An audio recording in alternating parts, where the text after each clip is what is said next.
Right.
Good evening, ladies and gentlemen. Welcome back to the Sean Atwood channel. We are live with Beverli Rhodes, myself, Ron Swanson, and Odette for Beverli Rhodes and Awaken with Beverli Rhodes. I don't think that's a lot of Beverli Rhodes that I've said there. So I'm just to clarify, this is Beverli Rhodes. I just want to say right now, I'm one person that can laugh at myself, right? And we just had a very wonderful moment there where Odette asked me to go into my emails and check from an email from her. And I asked her to just spell out her email for me. And I was like, well, what sort of a crazy email is that? And she's like, oh, well, that's my last name. Right.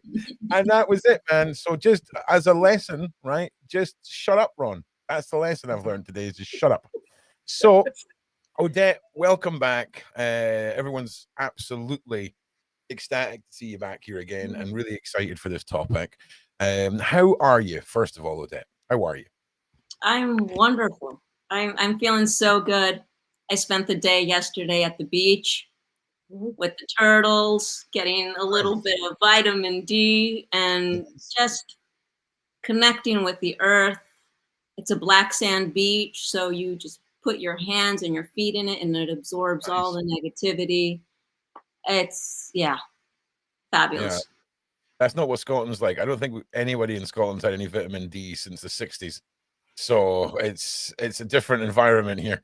But Beverli, how are you today? How's things been with you? Oh, it's been very good today. Extremely good today. Lots of great and interesting things happening, and busy looking for the next 20,000 words so that I can meet my 80,000 words target for the next paperback book that's coming out this year. Yeah, so that's too many words. It's a lot, but I did find lots of writings from 1989. So as it's a partial life story of everything that I've been through and all of the contact with off-worlders and all these amazing things, I have kept copious notes. So I'm going to use probably most of the 1989 information because I remember bits of it, but not all of it. So it's nice to read through it and go through it a second time and think, oh, I forgot about that. That's so nice. One of those. Yeah. I just want to say you managed to say a date from the past, and I managed to not make a joke about busting your chops. So there we go. Are you going to bust my chops again today? Oh, good, well, listen. Before we go any further, if you have not checked out Beverli Rhodes' TikTok, I would like to let you know this is a video, okay? And we're making a video today on TikTok, okay? So if you haven't checked out Beverli Rhodes on TikTok, make sure you go ahead and do so. You'll know when you get there because she will inform you that this is, in fact, a TikTok video. And you're doing great. You're doing great over there, right? You are. You're doing great. You're so going to pay. You are so going to pay for this. Listen, it's because I say in the beginning, this is the video. Who's this? Hello. Okay, we're making a TikTok. All right, Bev, calm down. Relax, love. All right. Jesus. Okay, right. So anyway, Miss Beverli Rhodes on TikTok. Link is down in the description. Make sure you go and check her out. Give her some support over there. Yeah, absolutely. You've been keeping up to date with the Pope and everything. How is the Pope? Everything okay? Is he still here? He's still here at the moment, but he's half in and half out right now. I think that he does realize that his energies have been depleting. He knows he's transitioning, but I think he's at that point where because work is still being taken to him in his hospital bed. He's still being asked to take the mass as well, where he is in his hospital suite. He is very, very tired. He's very, very tired. I don't think he's totally out of the woods yet. But I think he realizes he is coming to the end of his cycle. And I think he's really looking forward to his new journey. And I think the Holy Father deserves that. Any being of that level does deserve to go home. It sounds a lot like the Vatican has a similar workload to the Atwood family, where if you're lying in hospital and the walls are closing in, the thumbnails still need done, Ron. Okay, get the thumbnails done. No, I'm just kidding. But yeah, look, for all of you guys who are sending out your positive vibes to Le Pope and are part of that whole religious group, yeah, great. I hope you have a great day. I don't really know what else to say on that. So, Odette, you sort of blew everyone away with your wonderful, or just the wonderfulness of yourself the last time you were here. Just sort of dip your toe in what we're touching on this evening, because consciousness, right? I used to think I knew a lot about consciousness until I bought this new couch, and now I'm very much a part of the unconsciousness. Okay. Right, I call it the gypsy curse of the couch, right? Where I sit down on this and then I time travel 2 hours in the future, and then I wake up in a panic. So just touch a little bit on what we're in store for this evening, I should say. Sure. Gosh, well, the journey of consciousness is really, it's an internal one.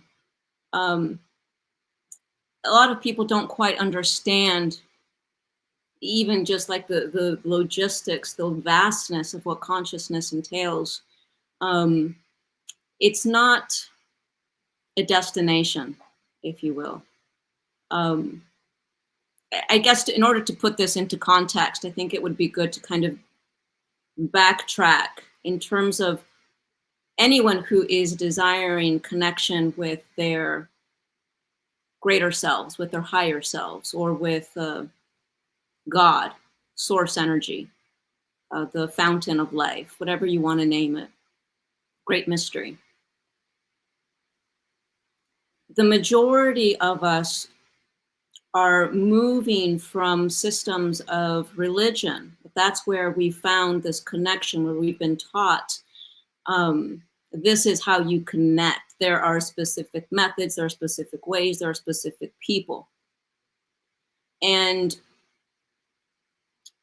one of the topics that we're going to be touching on today is that of the Christ consciousness, which is heavily associated with the whole Catholic and Christian umbrella, right? Because they speak of Jeshua, Jesus, as Christ. But really, Jesus was just living in the Christ consciousness. Jesus himself was a beautiful, amazing man who lived at that level of consciousness that was very, very in tune with source energy, with love energy, and so embodied a higher level of consciousness that has been known as the Christ consciousness. So,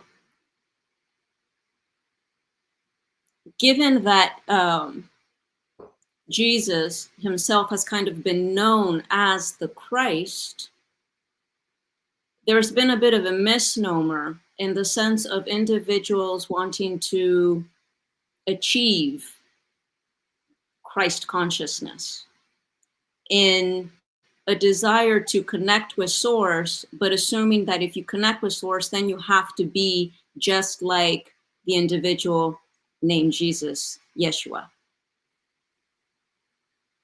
And the scriptures that we have of Yeshua are basically the points in his life that were really beautiful, noteworthy of sharing of those that were around him, that wanted to share his miracles, the profound moments in his life. and yet didn't necessarily share the fact that he also ate, he also, was a human, that he also had to sleep, had to rest, had to, have moments of fear, moments of laughter, moments of stubbing his toe. And so this desire to reach a higher level of consciousness for the majority of those within the umbrella of the Christian faith, desire to achieve something that is only partially told. It's a story that's not complete. So it's the same thing with consciousness of the Buddhic field, right? Right. Whoa. We don't go into the Buddhic yet. I'm still trying to understand the Jesus one. Right. So Okay.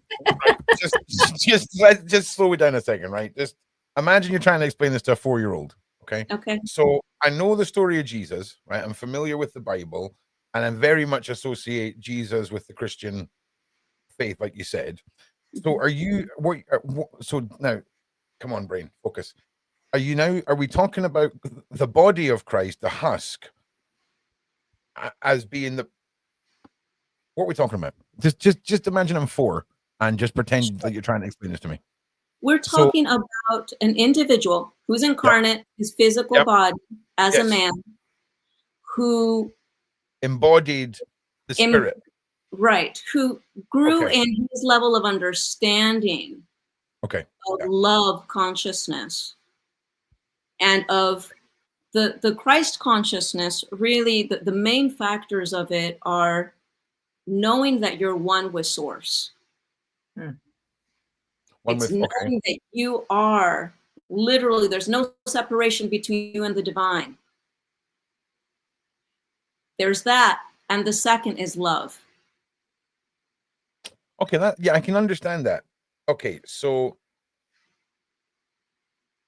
we are I'm with you, right? But that is very much not what the teachings of a lot of modern religions are. It's very much stop looking inward and start focusing on what we're telling you, if that makes sense. Right. Yes. Which is interesting, because I think often that tends to be the main characteristic of a religion, is they kind of dictate how you should be living. And I'm very much generalizing people. I'm not picking on any religions or anything, but there tends to be like a set of rules that go with it, or a set of beliefs, or whatever, and that's okay. So you're talking very much out with man's written word, metaphorically speaking, and within the realm of the true meaning of these beings, these deities, these. Yes, the level of vibration that they actually entailed that is available to all of us. Yeah, and I think that's the key with the Odette is saying. It's available to all of us. So when you look at the reality of your mind, the reality of the manifestation of that consciousness and that energy, we all have energy. Our heart beats. Therefore, this energy here within the heart realms, this can go out as far as 5 miles. You can scoop that energy. You can use that energy for everything. We are made up of frequency, energy, and vibration. This flows through you as part of the stage of being conscious.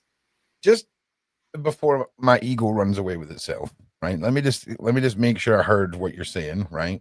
So, in fact, no, I'm going to let you finish, Odette. We'll let you finish, because interesting. So we are one with the crew. What's the word you use? The creator? No, that's not the creator. It was I use the source. The source. Thank you. Sorry. Yeah. So the source. We are one with the source, right? Yes. So I'm okay with that. I'm very much okay with that. So yeah, please continue while my stupid brain processes all this wonderful information you're giving us in the most stupid way possible. I'm sorry. Yeah, no worries. I mean, this is what we do, as a consciousness coach, is elevating individuals' consciousness into love, into awareness of your connection with yourself, with your higher self, and loving the person that you are. It's not excluding the ego. It's not shaming the fact that we're human. It's not shaming the fact that we're mortal and immortal at the same time.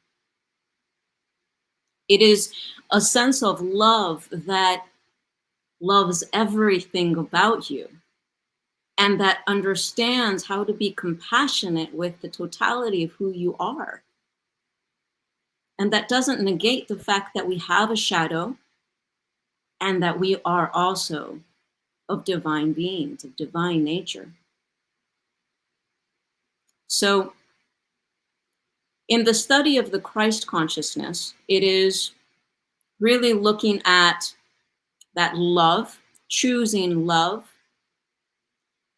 but also being able to study the fact that we have a shadow, the fact that we are also mortal, and remembering that connection with Source. There is also a very strong paradigm on the planet of elevated consciousness, which is the Buddhic field. And the Buddha had a greater understanding of, it's the middle way. So it's not choosing love, because the moment you choose love, you're actually rejecting a part of yourself that is the shadow self. In the Buddhic way, there is no rejection. There's only acceptance. There's that full middle way that says, I'm completely in balance and aware that I'm divine and that I'm mortal and I'm not choosing either. It's all just good. It's all good. It's all. This is really interesting, right? Like, honestly, I thought to myself, what is Odette about to say, right? When I mean, consciousness, what the bloody hell you're about to say? And 30 seconds, mind blown, right? Like, you're one of the few, you and Greg are the two people that make me shut up, right? I just shut up, right? Because I'm just like, this is making some sense. Anyway, I'm going to shut up again. I'm sorry. I'm going to be quiet. Buddhists, you've got. I'm hooked. I'm on the hook now. I'm ready. Yeah, no, absolutely. It is amazing because actually studying these, living these, embodying these, oh my God, it gives you so much freedom and peace and a sense of authenticity and moving away from the shame and the lack and the need to be something, but rather just landing in acceptance, being able to laugh at it all and enjoy it all and experience it all.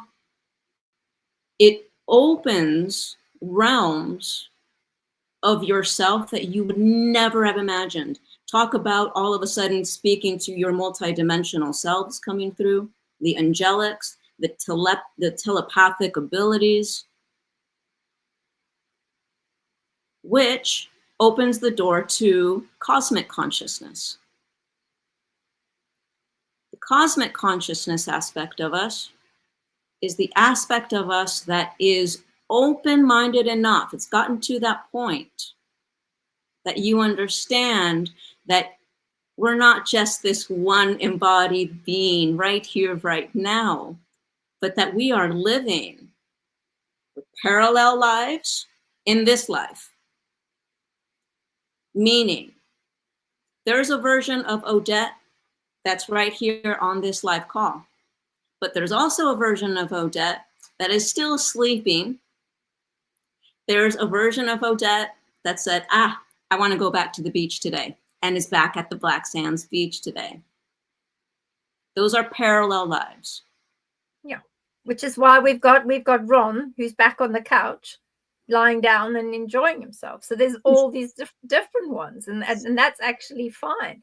And as long as we are always thankful and produce a thankfulness and a courageous way where you provide this grateful side that you are grateful for, and that you practice love and, more importantly, self-love, then you're able to raise that vibration of consciousness as well. So carry on, Odette. Yes, yes. So those are the parallel lives, which I love, because that means there's never an experience that you're going to miss out on. When we cross over, all of our parallel lives come back together and we get to experience everything The men I married, the ones I didn't, the dates I went on, the ones I didn't, you name it. Then we have the congruent lives. There are other embodiments that I'm literally tangibly, physically in right now living, that are other Odettes, some on this planet, some not. In fact, most aren't. But there's a lot that are here as well. And those are congruent,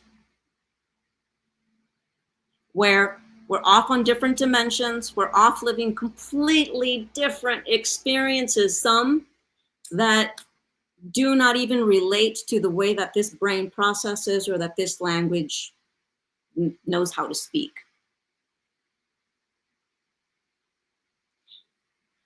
But if they're relevant to this life, they'll show up. And so we open up to different worlds, to our galactic sisters and brothers and selves, as cosmic consciousness opens up. And these three beautiful blends, whichever it is that you choose that resonates with you, are all of higher vibration than the regular autopilot persona of the humanist that forgets that there is this vast aspect of you just waiting for you to embody it, to step into it, to claim it, to feel it. And the important bit is that when one desires to raise their vibration, there's a big spiritual trap here that a lot of people do, is that they want to awaken. I got to awaken. I need to meditate. I need to be good. I need to pray. I need to fast. I need to go on retreats, whatever. I need to do my yoga. And all of that energy of I need to is actually detracting from the fact that you already are all that. It already is. If there's anything that need be done, it's releasing. It's surrendering. It's getting to know all the BS in your thought systems, in your actions, in your behavior patterns that say, I'm a limited, small individual who has to control everything, that has to do everything myself, because if not, I'm just not going to get there. I'm not going to achieve it. I'm not going to, XYZ. So that really is it in a nutshell. And in terms of the coaching, this isn't a 5-month program. You get a life coach certificate and we know exactly what question to ask, to take the person deeper. No, this is from soul to soul. Wherever it is that you are in particular, you come to a call and we will tell you exactly what your next step is. And that usually entails a different perspective. Because if we can give you a different perspective on any matter, situation you bring, you'll be able to get yourself out of the box that you're in and create new realities for your beingness. Yeah. And the most important thing really is we've got to get away from that the past has no power over the present. And that is particularly part of what we are fighting with on a day-to-day basis. Oh, but I used to be able to do this. Oh, but this is what's happened to me in the past. You need to allow yourself to let go of that and be freer so that you can move forward. Because actually the past does not own you and it does not control you. It's only you that's allowing the past to control you. Once you let that go, it's an extremely liberating and very freeing process that actually just becomes all-encompassing. And then you realize, oh my gosh, why didn't I do this before? I won't allow I'm moving forward. I won't allow any of that in the past. I'm going to bundle it up, move it in, and just put it back up into the universe. It's gone. Because once it's gone and you realize that you can just move forward, you don't need to keep constantly going back to the past anymore. It's gone. Don't allow it. It's us that allows the past to have the power over ourselves. Once we realize it's gone, it's a lesson, that it's finished, draw a line under it and move forward. It's very, very freeing to be able to do that. We have a question from Monica, I think it is. Can you clarify congruent versus parallel, please? Yes, of course. So the parallel lives are the ones that aren't physical. They're in other dimensions, but your spirit is the one that's going through them. And to those parallel lives, it does seem like they're physical and, you know, the one that's living the experience. But to our main self, it's just spirit that's going through those other dimensions. Congruent life is one that actually has tangible physicality to it. So, as I said, there's other Odettes living right here, right now. Like, I could literally meet a best friend that I say, oh my God, I love you immediately. Literally, we might be the same soul in a different body. That's a congruent. Mm-hmm. And that's why so many people say, oh, I could have sworn I saw somebody the other day that looks just like you. And this is somebody, one of my clients in America. She says, I could have sworn I saw someone that looked just like you the other day. And I thought, well, listen, I know there is one of me over there. So there we go. Yeah, I'm just going to tell every one of my other souls out there can be only one. In Ron's case, this is a Highlander scenario. I mean, any of you out there, and it's the quickening for yous, okay? There can be only one. I am the Highlander. All right. No, I'm just saying. That's fascinating. It is. Like, what's amazing about it is that it really, when you have this expanded perspective, it really does it blows everything out of normalcy, you know, because we get to experience literally everything and anything we want. And we really actually are experiencing vast number of lives simultaneously. Okay, because I had this weird theory, right? Because this is going to sound really stupid, right? Yeah. But I keep having these vivid memories of like being unalived by like a home intruder, right? And it's almost like, that's going to sound even crazier. I often had this one weird theory about parallel existences running simultaneously, but there being one main soul that embodies a parallel existence at one time. And I felt like instead of just letting me pass over, I was just shunted over into the most similar existence to the one that I just came from. I know that sounds ridiculous, right? But I have these, I mean, it's happened 2 or 3 times. Like I have this memory of like waking up, seeing someone and like a big thing coming down. And then I wake up and I'm like, oh, that was a bit real. But everything's all, it's like Mandela effects. Do you know what I mean? It's like little weird oddities, you know, something that used to be, I was convinced like a blue hairbrush. The only thing different in this reality is the hairbrush is red instead of blue. Do you know what I mean? But it's almost the same. Is that sort of what you mean about how, and again, maybe that's not what you mean, and I just sound like a crazy person, but these parallel existences, and then is it one's, but then it can't be one soul if there's other Odettes walking around, right? It must be other versions of your soul. Again, I'm still learning all of this, so excuse me as you'll have to put up with me thinking out loud. But I mean, I don't really know. It's very confusing. I've confused myself. I'm not going to lie. I'm not gonna lie. Like I feel like I understand it, and then I go to say something else, and I'm like, "Oh no, wait, no, you don't have it. You don't have it." You know, I think that what makes it confusing is that as humans, we like to think things in terms of time, as it being linear, and we assume that there's the present, and we're very attached to the present and to one future that we see for this life and one particular past. But all of that is irrelevant when you're deep into the realm of source. When you're deep in consciousness, time doesn't exist. Deep in consciousness, we're all one, first of all.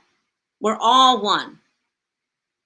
So it's like a microcosm of, let's say, the divine source. The divine source being one energy, and yet there's infinite different souls, right? I mean, even just, let's just look at humans, right? We're looking at billion different faces of God, different aspects that are all the same, really, energy, in that they are divine aspects of source, but having vastly different experiences, vastly different personalities. In fact, no one is ever the same, ever, ever. And that's actually one of the main tricks that occurs when achieving that Christ consciousness that is actually being anchored on the planet as we speak. This idea that we have to be like Yeshua is very criminal. It's very difficult because there's no one ever that's going to be just like Yeshua. The important thing is that you be you in your personality, in your magnificence, in your uniqueness, that you show up and allow for the raising of your vibration to show up however it shows up in you. I really hope I don't wake up tomorrow and my brain has interpreted this entire show as if you want to be Jesus, you can be Jesus, Ron. I hope my brain takes this on a higher plane. But no, Yes, I understand. Yes, but that's it. So yes, in levels of consciousness, levels of consciousness, not as the person. No, 100%. Exactly. No, 100%. I get what you're saying. But it really is fascinating because there's so many different teachings that teach you to worship yourself as a god, worship your partner as a god. And I mean, I'm using that term loosely, but I mean, things like Tantra and things like this, they teach you to worship your partner and worship yourself like your gods. And it's very much about giving and receiving of energy and connection and this sort of thing. And even when you look at mainstream stuff like The Secret, you know, and the law of attraction and all this kind of thing, it really does all boil down to, if we want to take all the frills off of it, right? We want to just boil this down to like the most two penny advice that you could give. It's about loving and respecting yourself at the core of it all, right? And it's about, sometimes this needs to be repackaged in a way so some people have these epiphanies so that they'll believe in themselves. But really, what it comes down to is love yourself, and what you are on the outside should be the world on the out. What you feel on the inside should manifest on the outside, right? And this is it. The bottom line with raising your consciousness and understanding it is being able to explore and broaden your own reality and reconnect with yourself so that you can move forward with your destiny and have some control over where your light goes and where you need to focus it. It was the story that I'd mentioned when we were going through some of the Indian traditions, and they said if we hide the light, we can hide it where humans can't find it until they're ready to find it. And the mole said, hide the light inside the human beings. That's the last place that they will look. Yeah, or in a dirty pigeon, right? No, I think they'd find it in a dirty pigeon. A dirty, one of those proper manky ones with no feet in that have been pure mangled. But like, so I think we think of humanity as a dirty pigeon.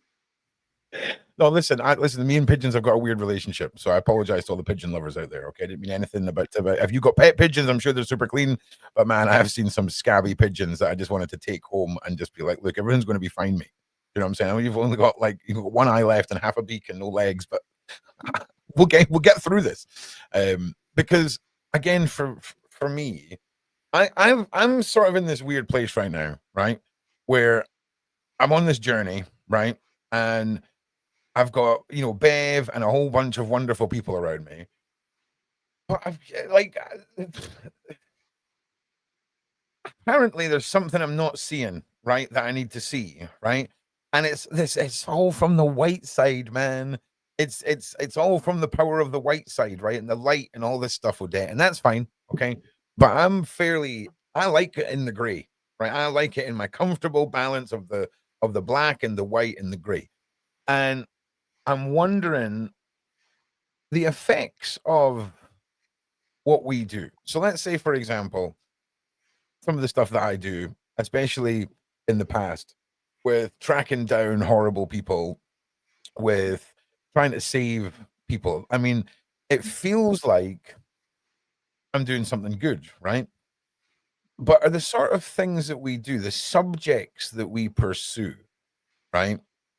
Can they leach toxicity and negativity, or is it sometimes stain us with an ink of their existence, right? Because I'm pretty special. I'm on all kinds of spectrums, and like I don't really see it that way. I don't even really see any emotional attachment. It's like, does the elephant think about the ant when he stands on it? Did you see what I mean? Like that's where my mind is. That's how I think about it. Yeah. And yeah. because it got me wondering, because it's sort of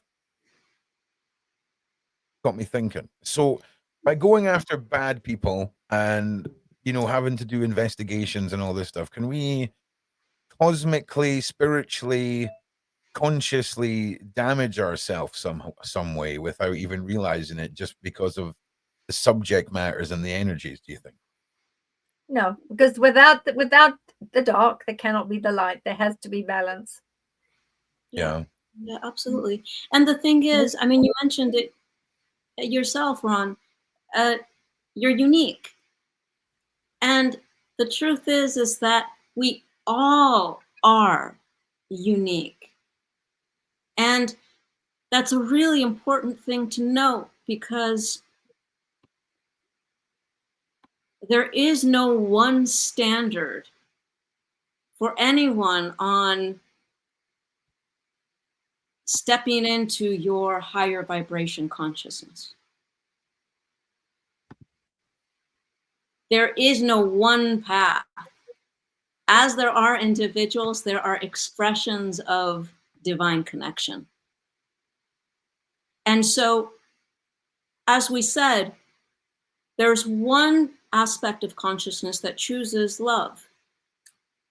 But we wouldn't say it's necessarily the right way or the only way. In fact, one of my absolute strengths, and that I love so much, is this middle way. It's acceptance.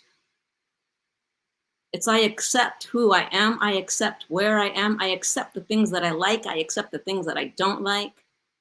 I accept that my soul seems to be taking me in this direction of combating bad guys. Oh yeah, no, listen, I adore myself. I'm freaking awesome. But it's when other people, when I start, this whole listening to other people is the new thing for me. Giving a rat's ass about people's opinions. This is a new thing for me. And now I've got friends, right? You've got friends, and they all are really nice and they care about me and they want to see nice things. And this isn't this. Listen, I've had very good online friends for years as well. But like, there's some people who are very involved in my life now, and I listen to them, and it's frustrating. Like, do you know what it's like going 40 years when having a conversation and you not giving at all a rat's ass about anything anybody says, and up until now there's people in your life where when they say something to you, you're like, oh God, maybe they're just like nice people who actually care about me, and I should listen to them sometimes. And I'm in a position like that now, and you can all. It sounds mad, but I'm being serious. Like, I'm being genuinely serious with you. Like, it's you know, it's interesting because it's frustrating for you. It's a little bit frustrating. Yeah, I'm not going to lie. It's almost like, because it's time for a new path run. What does that mean, Patrice? Why do people keep saying that? It's like there is I don't know what it is, but I'm excited, Odette. I'm telling you, I'm excited. I can feel it. I can feel it. what I'm feeling is that there's and thank you so much just for sharing, because it's just awesome. It's awesome that I you're heard sharing. myself shouting at Patrice there. Like, what do you mean, Patrice? God damn it. Yeah. There, Well, I'm always honest. That's the thing with that, right? I'm a it's great, good. a great like subject for you to pull apart live, because I am completely beyond honest. Do you know what I mean? And I love the public journey of all this, because Ron, watch Pathfinder tonight, mate. Joseph, Well, focus. there are a couple of points for you Okay. that hopefully are helping. The first is that if it's happening to you, it's because there is a level of your higher self that's ready for it. Oh, it's You're always ready. blistering for something that higher self. Oh, he's a troublemaker, my higher self. I'll just be Yes. sitting comfortably, and then all of a sudden it's like, haha, you're ready for something else, mate. Have a download or have some weird experience where you're like, oh my God, everything makes sense now. Every Yes. couple of days, like, relax, higher self. Relax, mate. Just chill. Well, that Because would be, so our higher self, and we're all evolving. We're all being pushed to more and more and more expansion. It's up to us, really, how easy or how difficult it might be, depending on our level of resistance to change. Because the truth is, even though all of us have this idea of maybe wanting to evolve, I wouldn't say all of us, but the majority of us, at least those on the channel, wanting to evolve, we have a desire for it. But then what are your actions really? How much are you really willing to look at your patterns that inhibit you, that hurt you, that actually trick you, that condemn you, that condemn others, right? How much are we actually willing to do the work? And the truth is we are addicted in many ways to our own suffering, because there's a certain comfort into knowing where, how I'm going to talk to myself, having those extra drinks at night, having the extra, whatever, you name it. oh yeah, no, that's, see, here's the thing. I recently got a much harder grip on indulgence, and like I'm very much in control of a lot of things now that used to be a bit of out of control. And Sure. for me, the loving myself, the forgiving yourself for things, all of that, I'm on the ball with, right? Where I'm at just now is this new journey of spiritual magic. In fact, forget about spiritual. I hate freaking using that word, right? It's magical, right? I'm focused on the magic. And when you talk about these higher selves, when you're ready for it, they'll let you know, right? I totally agree. Like, I could not agree more. And it's incredible. A lot of the things that you're saying right now, if you even get, it's my kind of preaching, is what I'm saying, right? It's my kind of preaching, right?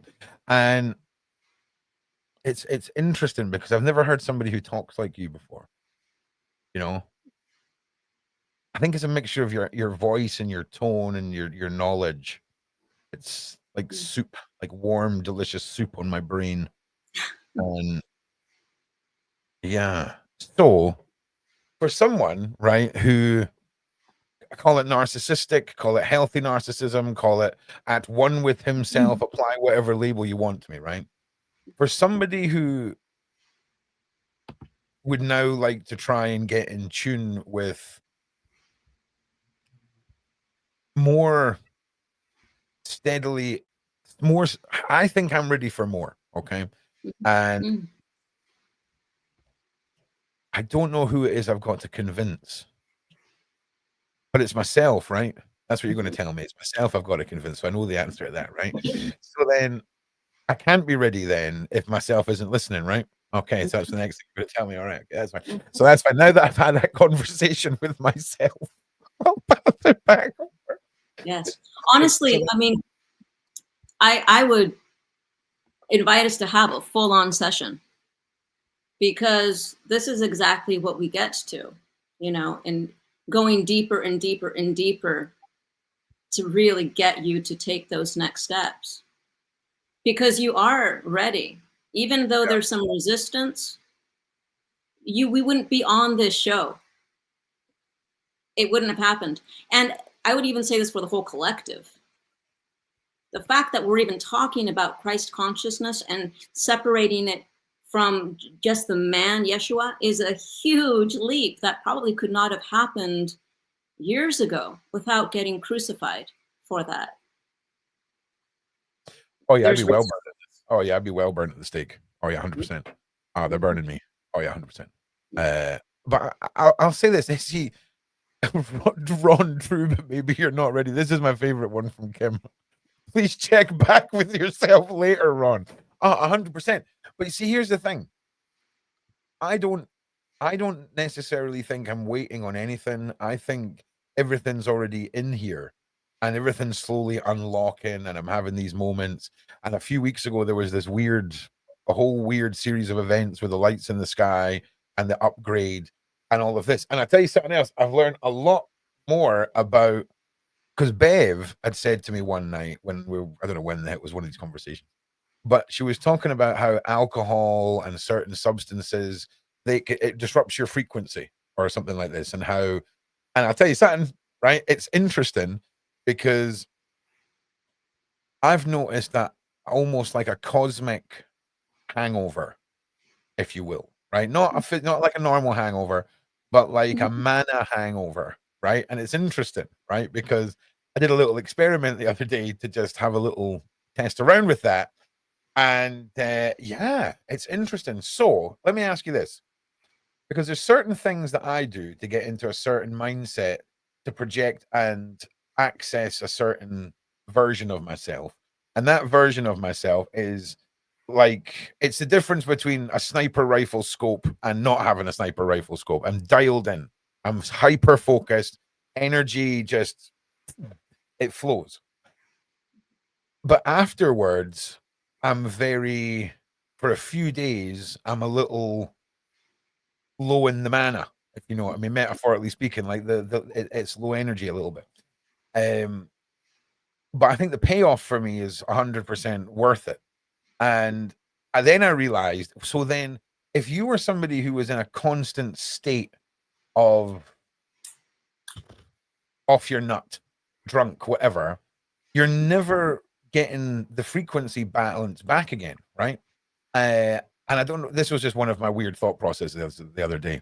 And it's not a case of not doing anything or living your life. This, for me anyway, I am not a guru or a life coach. I want to put that out right now. Do not follow Ron's advice. I'm talking about my own life here. I'm not a role model, right?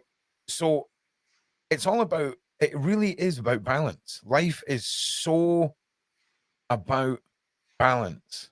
You know, I had 2 full days of eating nothing but vegan food this week for no reason, right? You know what I mean? Felt brilliant. Felt great. You know what I'm saying? Absolutely brilliant. And it's not because I want to be vegan, right? I mean, I was vegan for 4 years and I lived a completely tantric life. It was an odd, meditated twice a day, into like aromatherapy, all the chakras, all the colors, all the scents, everything. And then those those bacon double cheeseburgers, man, ruined it all, baby, ruined it all. So I think my problem is, after 4 years being lured in by a bacon double cheeseburger, like that seems to be my demon, right? And I don't mean, there's a bigger picture than just a bacon double cheeseburger, right? But I think for a lot of people, they get used to some things, and then, or they get stuck in routine. I think routine's a problem for me. I think, what am I talking about? Who asked you, Ron? No one asked. right? Like, I'm sorry, are we in the middle of a counseling session here, Odette? Like, if we just like crossed over this, but it's true. I feel like I have I think I've got a real problem with routine. I think that's what my inner bitch is routine. It's weird. But then what you're saying, Ron, is a lot of people are saying the same thing. Everybody seems to have very similar issues that you have. It's questioning, it's routine, it's wondering, you know, is this what I should be doing? Could I be doing better? How can I do this better? What is it that I need to have? And these are where the questions are coming in. Odette, do you find that as well at the moment? This is most of your clients coming to you are saying, I know there's something that I should be doing and there's something that I could be doing better, but what on earth is it? Yes, constantly. And again, there is no one standard answer to everyone because we're all so unique. We're all vastly unique. And so it's important to really hear the energy of the particular individual that we're working with and their routines and what they're saying. Because honestly, when I hear you speaking, Ron, I love the fact that you naturally desire an attunement to balance. I thought you said naturally desire attention. I was going to say, yeah, pretty nailed it. But no, I crave honesty and truth. And even if I'm talking about my own journey, I'm not going to hold back. But I don't think I agree and disagree with some of you, right? Because the things that sit unsettled with it's weird to explain. I feel like there's more power inside me that I should be aware of, that I should be channeling and focusing on, but I haven't figured that out yet. So I'm so past the point of being concerned about me as a person. Like, I've mastered me as a person, right? I'm not going to change now, right? I am the outspoken person I am, and I love it, right? It's not everyone's cup of tea, but I don't care. So it's this next phase for me. It's almost the level human complete, right? And it's now we're on to level 2. And I'm just trying to figure out the last couple of locks on the door, because it's a very, very deep stage I'm at, right? You know, it's a very deep stage, and it's almost hard to verbalize what I'm trying to say.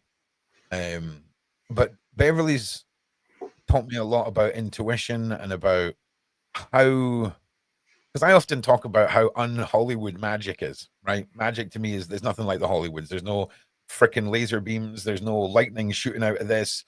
You know what I'm saying? So when it comes to the psychic world, which is Beverli's world, obviously,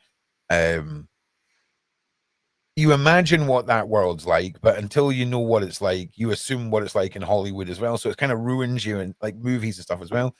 And, you know, talking about the things that are popping into my head and focusing on them and trying to expand and all that is really where I'm at. And there's something I know when I figure it out, it's going to be like a volcano going off. And I know I've got to find it. I've got to get there myself.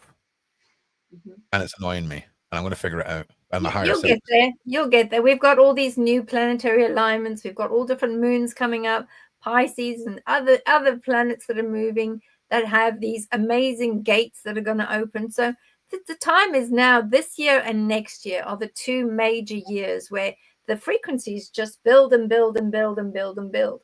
And we are in a very lucky position and fortunate that we've been incarnated at this time where we can actually see and feel history in the making.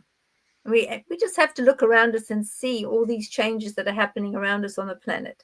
It is an amazing time to be alive. So you definitely will connect to whatever it is that's trying to push its way through to you. And not in a bad way, in a good way, that you will understand how that energy is going. You know, that is the flow. You can almost taste it, I think. And there are a lot of people that are in the same situation as you are. The patterns are becoming obvious. Individuals realize that there is this change. There is a way to change. And they're also being able to look at themselves and say, well, raise my consciousness, look at my intention, look at my state of awareness, make me understand how can I move towards an infinite level of abundance. Because, you know, you can achieve a higher state. You can, with very simple processes, you can ground the attention in yourself. And once you can look within yourself and call it out for what it actually is, once you can say, well, actually, there's certain things that I'm doing to some people or individuals, and the way I react to individuals, I know that that's not me. Then try and be your true self.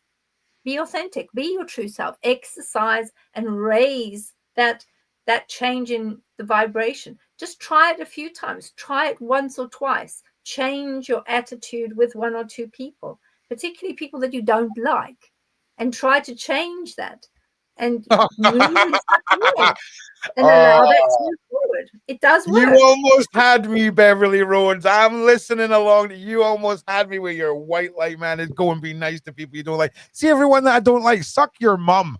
I ain't coming to change my attitude to you. Suck your mums. Hope you all have a terrible day. Nah. I've got enough of that white light in me. I'm fine. But I get what you're saying about changing frequencies, because there's people that I'm more in tune with.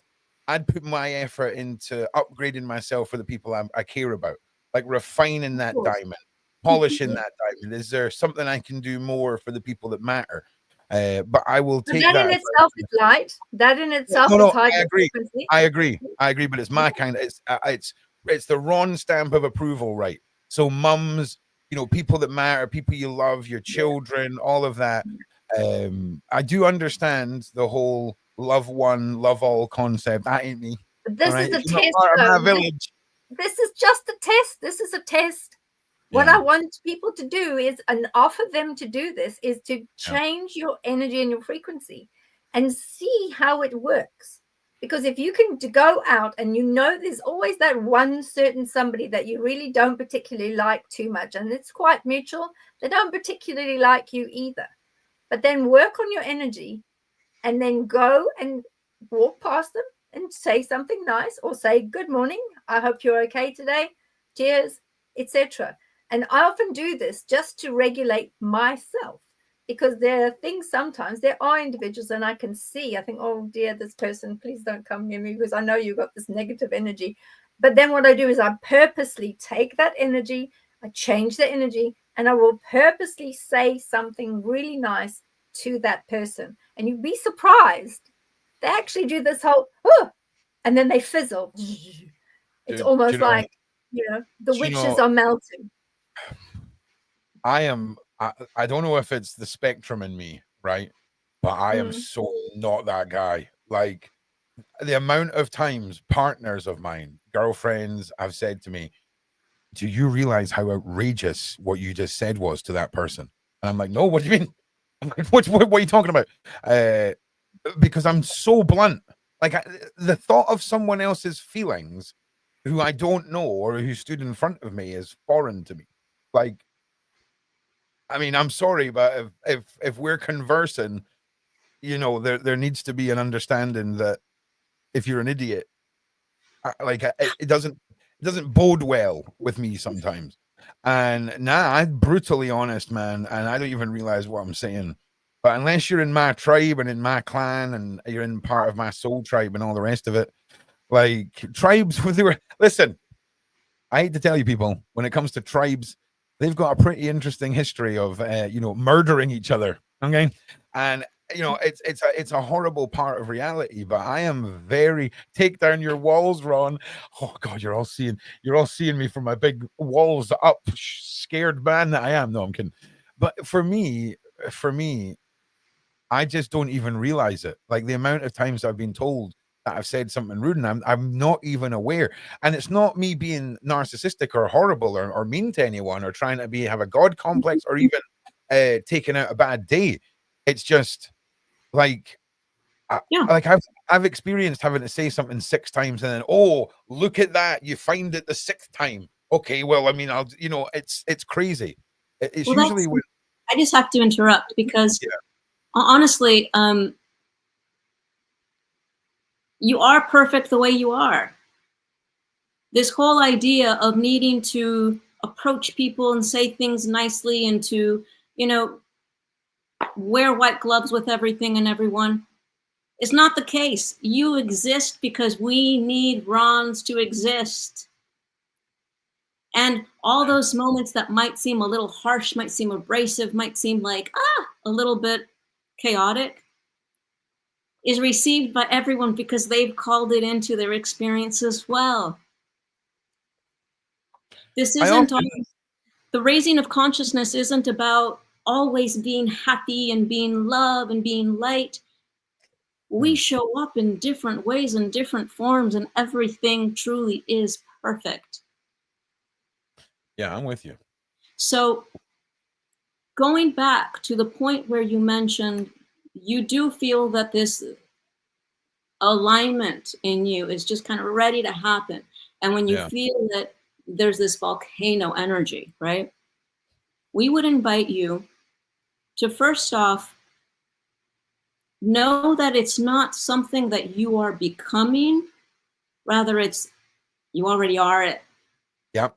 That I understand what you're saying because I feel like it's already in there. Yes. Right. Embody I feel like it. it's already in there. Spend more time embodying it. Play with that energy. Give it your wizardry magic. Imagine it into your existence because it already is. So give it form.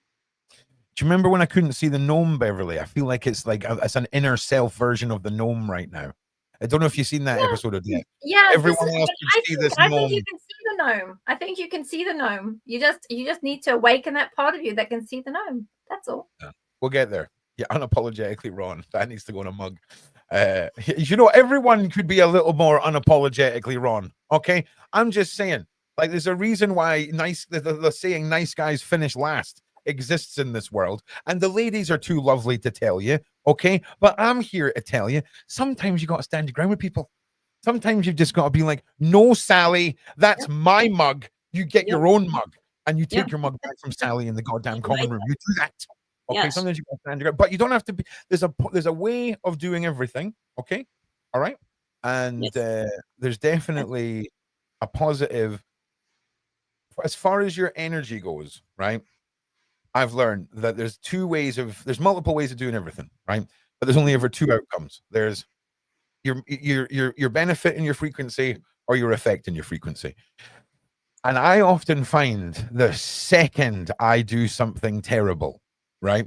If I snap at someone, if I'm moody in the morning, if I do something, the second it stopped, my body goes, oh, you better go and say sorry right now.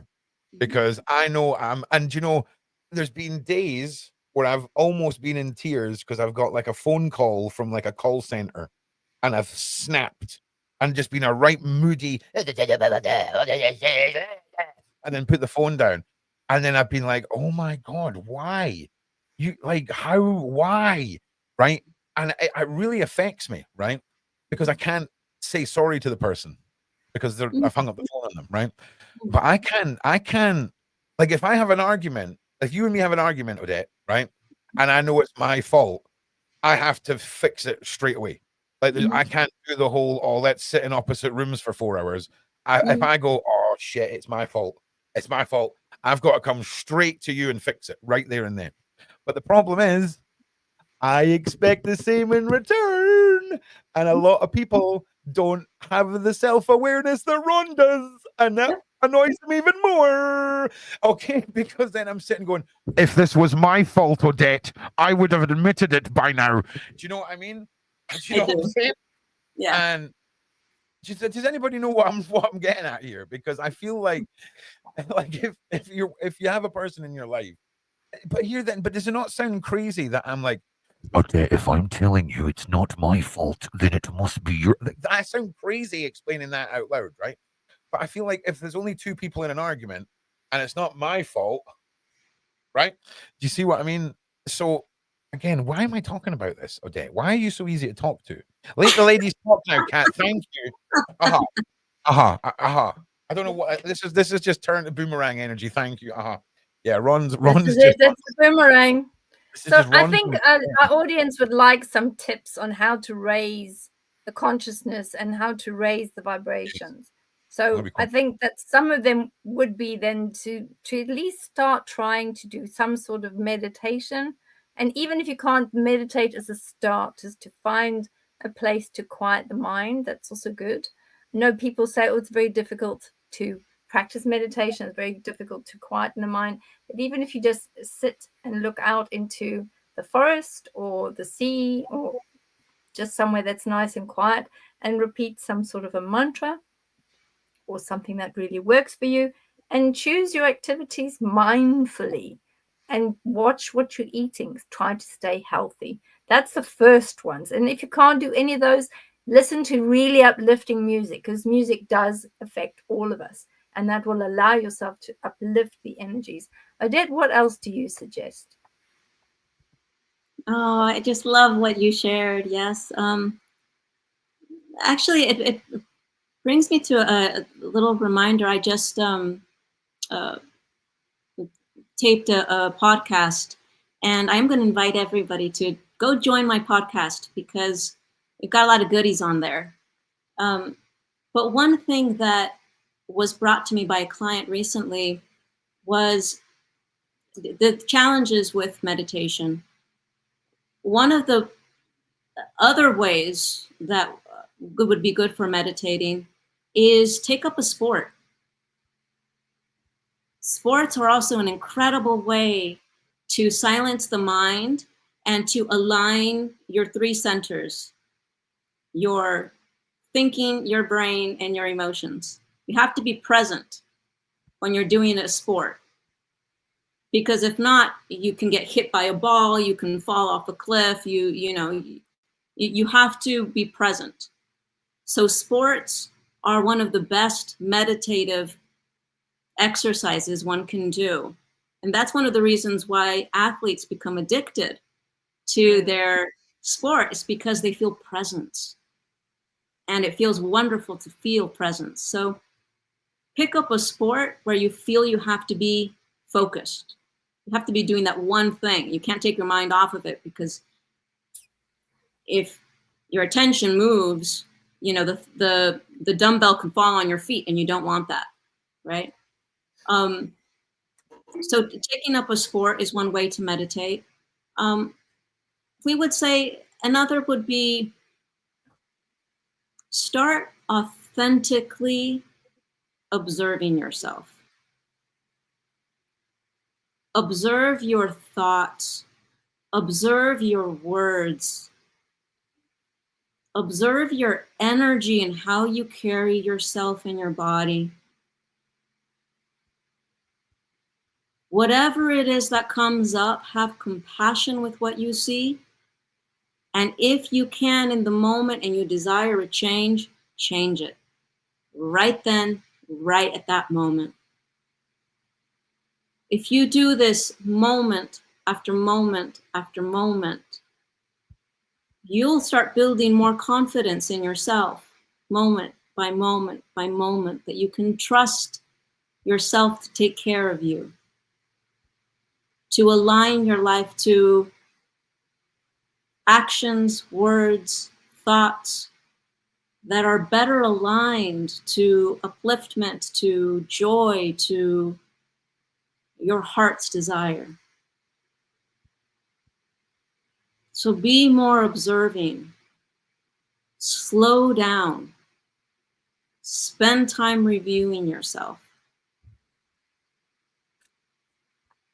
Okay, I'm hearing you now.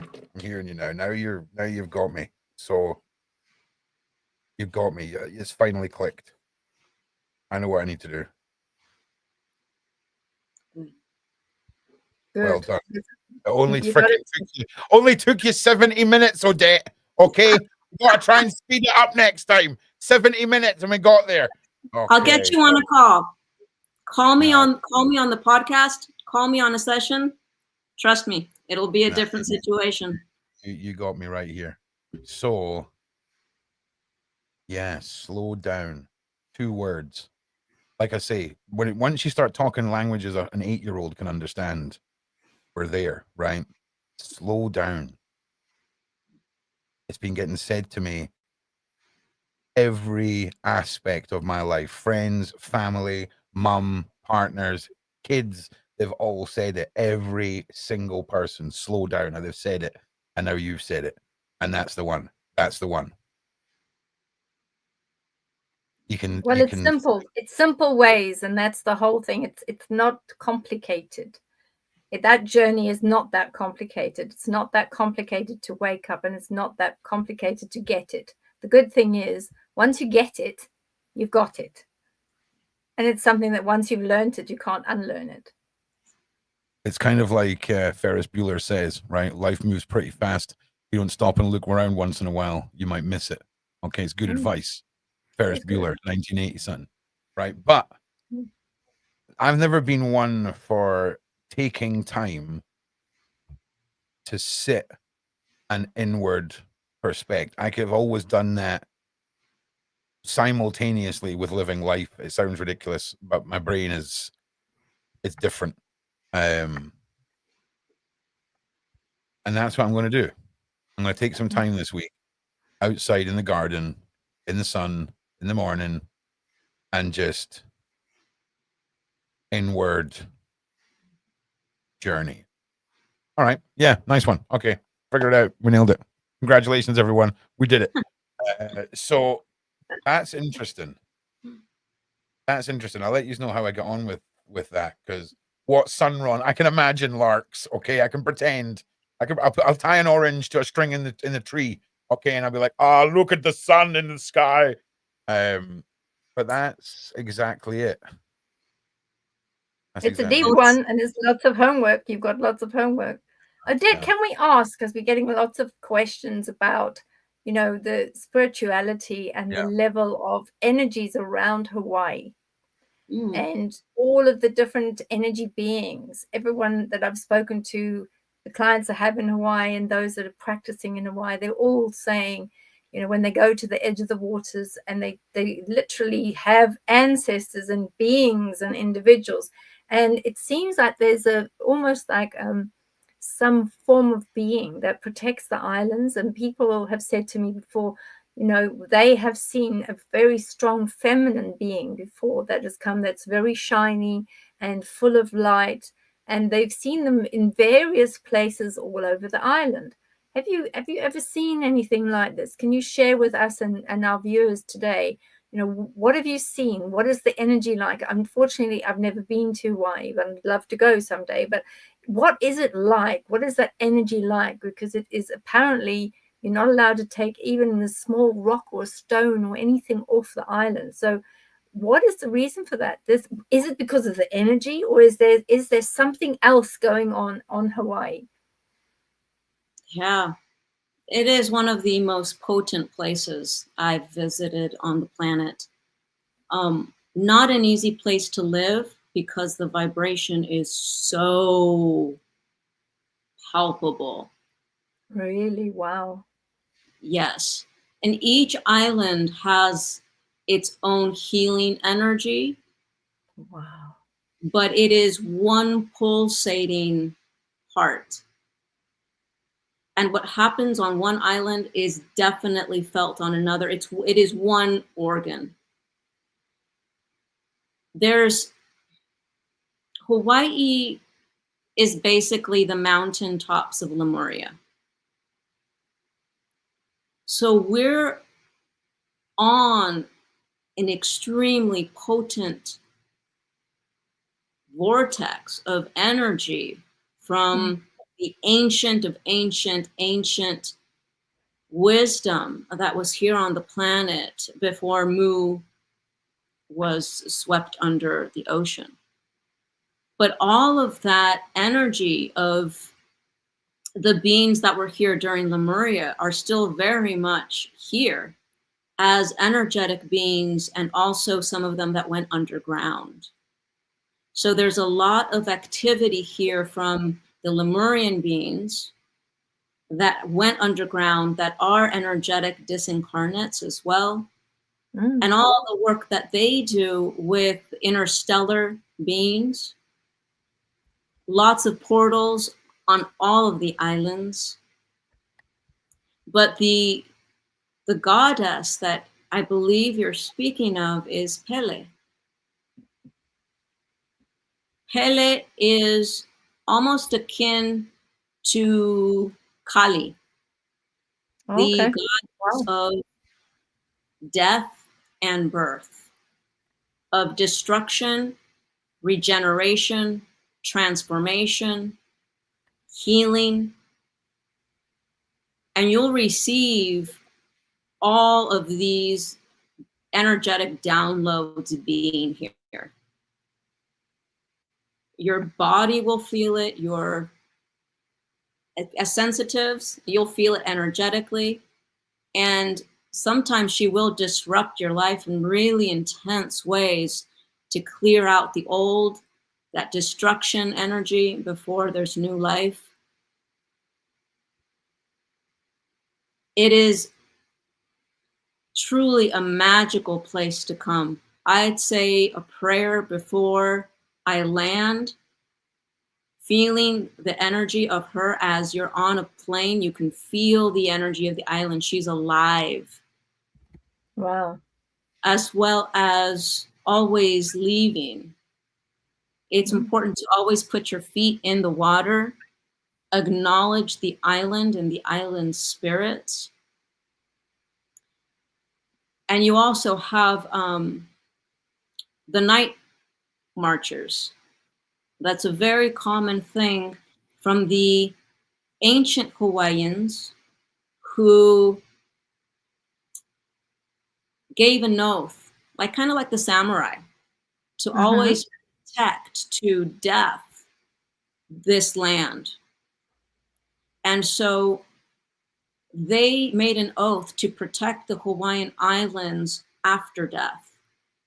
Okay. And it is an army of beings that do come across the islands, cutting out any riffraff, and they will interact with you. They will scare the living daylights out of you if you're somewhere you shouldn't be. And they really make you respect the fact that this is a highly spiritual vortex, one that you should come with consciousness. Wow. Are these beings, or are they at a spiritual soul level, or are they physical beings that become like the protectors of Hawaii and all the islands? How do they come across? They are spiritual beings. They're spiritual beings, and you can hear them with their drumming before they come in and around your area.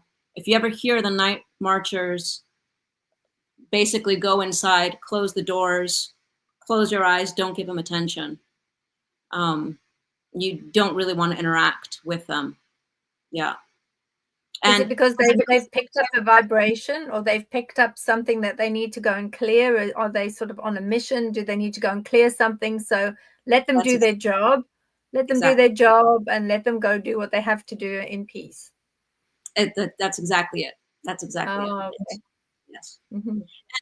I personally live quite close to the active volcano where Pele is. And every time that she is actively spewing lava, I know that there's a massive cleansing on the planet occurring. It is really sacred ground to be in a place where the newest earth is being created, moment by moment by moment. And to feel the earth's core literally coming up, profound energy, very, very powerful. It's a great place to really come and learn about yourself and restore your energies and release all that you're ready to let go of. Yeah. Yes, very important. And have you seen, there was someone who had said some time ago, actually, that they'd seen a number of crafts coming in and out of the water, and every time they tried to catch it on film, either their camera, the battery would die, or it would just fizzle, or it would land in the water, or there'd be something that happened that they weren't able to take photographs or even videos of what they'd seen it with their eyes, rather disbelieving eyes, but they weren't able to take any material evidence, and so that they could show other individuals of what they've seen. Have you seen anything around where you live or any of the other islands that you can sort of share with us that you might be able to explain what's happening? Oh, yes. I live on a place called South Point. It's a massive cliff right on the ocean. And I see very often clouds on cloudless days that are craft disguised, that just kind of descend and then go into the ocean. There is an underground military base in South Point where there are government works doing works with extraterrestrials.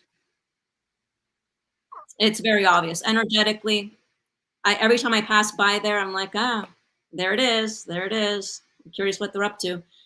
No one's allowed. It's just this double-gated, locked piece of acreage with massive container buildings in the back with like white vans, all, tinted. Oh, the usual. It's one of the dumb base. That's what that is by the sounds of it. Yeah, that's the trick. Oh, well, that's a difficult one to get into, because some of the deep underground military bases, by the way, that's what dumb stands for. A lot of them now recently have got a protection sphere around them that doesn't allow remote viewers to get in. So you might need to show me that on the map so I can get in and have a look before they put up a perimeter energetic field, which will stop us from getting in there. So that could be a whole bunch of fun. That could be. Yeah. You can feel the energy. It's intense. It is really palpable. There's also a vortex there of new beginnings where the cliff actually comes to a point. That's called South Point, and it touches the water there. You can access the water. That is the point where they say the very first Hawaiians landed on the Hawaiian Islands, and it is a vortex of new beginnings. So I always take clients there to do ceremonies and rituals for new beginnings. Lucky clients. Gosh, that must be amazing. Yes. Yeah, I was going to say say that. Also, all that energy must be wonderful. That you live in a fantastic area of the world. You're so blessed. Thank you. And the truth is I chose it. And I say this because I believe everybody can really create and does create your own life. I wanted to live in paradise. I know that I deserve it. I know that I want that vibration, that frequency. I bought a ticket. I'd never been to this particular island. I got my dog and my cat, and I moved out here knowing no one, knowing nothing. And it has been an incredible experience. Yeah. And when will you get to the point? Because when energy gets to this what I call like a fever pitch energy point, this is when the energy says to the body and to the higher self, you're at your fever pitch point of your energy now. You need to be able to move that energy, move the physical body to your next milestone, your next gateway. And I feel, I might be speaking out of space now, might be speaking when I shouldn't, but I will say that some of your own energy, the Odette being that I see in front of me, that energy now is moving, and you're getting very close to, over the next 12 months, is like this very tall fever pitch. And there seems to be that there will be a new column of light that opens up elsewhere for the Odette. So, it's possible, it is possible that this could be coming. And I was wondering if you felt anything on the island and whether the island's telling you anything. It's bittersweet, to be honest, because I love the island so much and I feel her love. Our resonance is intense. I feel like I'll always have a home here, but my heart is calling me a bit to have a place on the mainland. I've mentioned Sedona Okay. as something that comes up, but I don't know that I ever want to leave a foothold here. I may end up having a retreat center here and a place in Sedona as well. We'll see. We'll see how that occurs. I just know that maybe keep a foot there, keep a foothold there, have something, have a center, or where your center is that at the moment that you work from, and have a center there and have something else in Sedona, so that your frequencies can be in both places at different times. Yes. I think that's what might happen. I do have the nonprofit of Heart Base. That's a nonprofit on the island, which will be a retreat center for spirituality and with the focus of play, of humans remembering to raise their vibration through laughter, through play, ceremony, dance, and a whole bunch of teachers, a lot of conscious teachers. We're all students and teachers. So exactly. there's that. Are you still doing, because I know at some point you were doing these sessions, pay what you can sessions, for those that will just come and be part of a session, and you'll do all sorts of amazing things, and as a consciousness coach, talk them through items. Are you still doing the pay whatever you can afford type of thing by donation? Are you still doing that in Hawaii? I am, and they're remote, so it's just a phone. It's just a phone call. It is the most accessible way to work with me one-on-one. I do have my regular customers. We meet 3 times a month. It's 1 phone call a month. And then the 4th, it's integration of all the work that you've been given for that month. However, I also do the retreats. I've got one coming up in a couple of weeks. We'll be studying lucid living. That is the lucid state of dreams, as well as being lucid in your daytime life, so you can be present to your life. That's a good one. That's a good one. I'm sure loads of people. So we might just ask you to give some of that information so that we can put that onto the chat area, and we can put it onto the description, because I'm sure many of our viewers would be interested in understanding lucid dreaming, because I think we all know that we dream, but many individuals don't always know how to access all of that at the same time. Yeah. So that's really wonderful. I know we've got your website at the bottom, but anyone if you can give us an idea of when the course is, that would be great. Anyone who has issues with night terrors and shadow people, I would strongly suggest you go and learn how to lucid dream. They hate that. So that's one way of if anyone's got those issues. I'll be honest with you, I've sort of been lost in my head since I last spoke, and that's okay. That's good. You do you. Is it exactly? Is it though? Okay, yeah. Because I mean, you're a very interesting lady. That's funny. I'm serious. It's like Bev and I have conversations, and like Bev will say stuff, and I'm just like, do you even realize the stuff that you're saying right now? It's like you're so used to making profound statements. Do you know what I mean? And then we're all just the public left here in the wake of all of your freaking knowledge, and it's just like, oh, relax a second, let me process the first bite. Yes, it is amazing. Well, that is why. But then I'm thinking to myself, are you all corrupting me? That's great. It's not great. It's not great, Odette. No. Right. I'm just saying. Like Am I better off just in my cave by myself? I don't know. No, you're not allowed to be a bear in the cave anymore. I'm going to hook you out with my long spindly fingers and pull you out the cave, mate. Yeah. See, it's interesting because someone did a reading, and the first tarot card that was pulled, and it was the source of my problems, and it was the Hermit. And I was like, are you taking the mickey now? Like, are you trying to make it like, of all the cards you could have pulled out of a freaking tarot deck, very few of them make sense, right? The nine of freaking this, it's like, all right, relax, okay. But like the Hermit's fairly obvious, and it's like, all right, fine, I'll go outside, okay, I'll go outside, because yeah, I live in, this is a cupboard under the stairs, you know what I'm saying? And I'm not being funny. Like, if I had a big chair that would like go back flat, I could, because people often say, like, because this is another thing, like, people, and like, how do you remember to relax? Like, this is another thing. Like, people are like, oh, what do you do to relax? And I'm like, well, no, you work and then you sleep, and then you work and you sleep, right?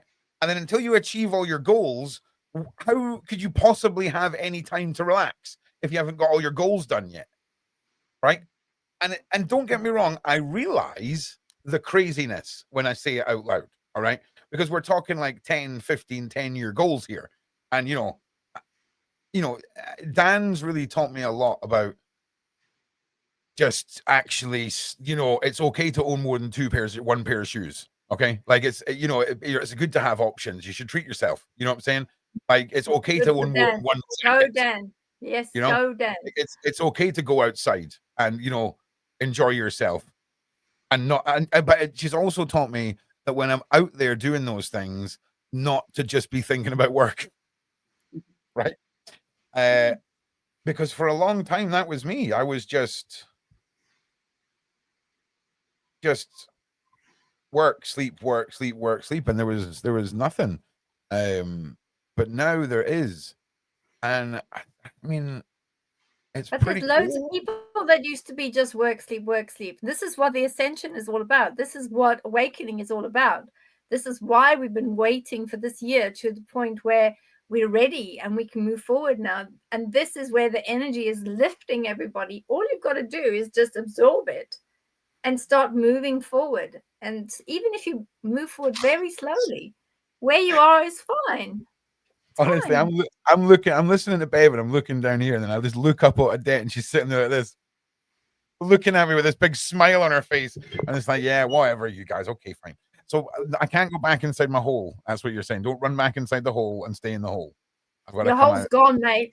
Oh. Gone. Like You'll never be the same person in the hole anymore. I want to go back to the hole, Babe. No, okay, no, I'm fine. No, you cannot go back to the hole is gone. It, you know, a change and transformation happens in an instant. And that's what's happened with you over these 6 months, because it's been 6 months. Yeah. And it's happened very slowly, but it literally took one incident, and that was it. Boom. The change happened just like that. Yeah. And that was the day that you and I worked on pulling Big Homie and doing what we were doing. That was it. Yeah. Yeah, but you see, I mean, that was, you know what you saw. Yeah, I know what I saw. But listen, that was round about Christmas time. There was lots of hams. Like, I was cooking a lot of delicious meats. You know what I'm saying? I've had 2 vegan meals this week. I'm feeling all out of kind of sync. I maybe just need to go and eat some animals. I think that's what I'm going to do tonight. No, I'm not. I'm going to diet. I need to stay in a calorie deficit. I put my numbers into a BMI calculator the other day, and I wanted the world to swallow me. So I'm calorie deficit. That is my new mantra right now. Calorie deficit. That's my life right now. So I'm a bit confused. I've never eaten so much salad in my life. It's delicious.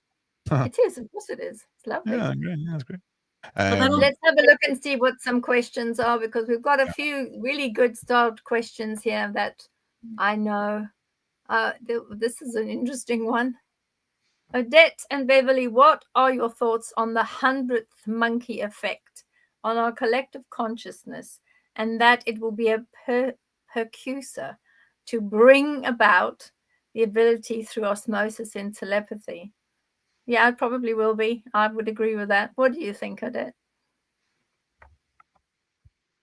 it'll bring about our ability through osmosis in telepathy. Ah, okay. Yeah, I feel it's interesting because this weekend I'm teaching a course on language. That I'm just going to drop a little hint here.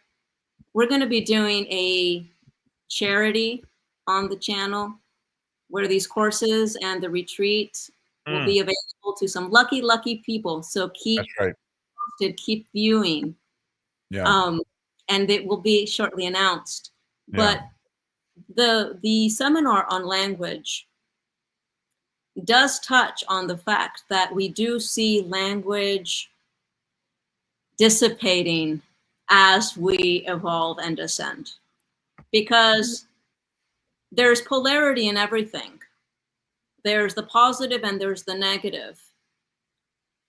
Language in its negative polarity keeps people separate. It keeps people in boxes and definitions versus an actual feeling. Whereas the positive of language is spell making, is creation, it is connection. But the whole of language was really, it's a lesser vibration that is akin to humans not being so awake. Yeah. Because the higher vibration of language is telepathic, where we feel each other's information and we share images. That is a lot more effective. Yeah. And it's inspirational too, you know, that the 100th monkey effect gives us a lot of hope, because it allows us to realize that collectively we can, even if there are some individuals that are not at that level, as a collective consciousness, we can all move up together, because we can all embrace that level of telepathy quite easily, because the telepathic aspect is going to be the new language. When you look at individuals with ADD, ADHD, other very special individuals that are gifted and born gifted with these gifts, the children that are born awake, they already have the 100th monkey effect. They are already telepathic. They are already working at that level.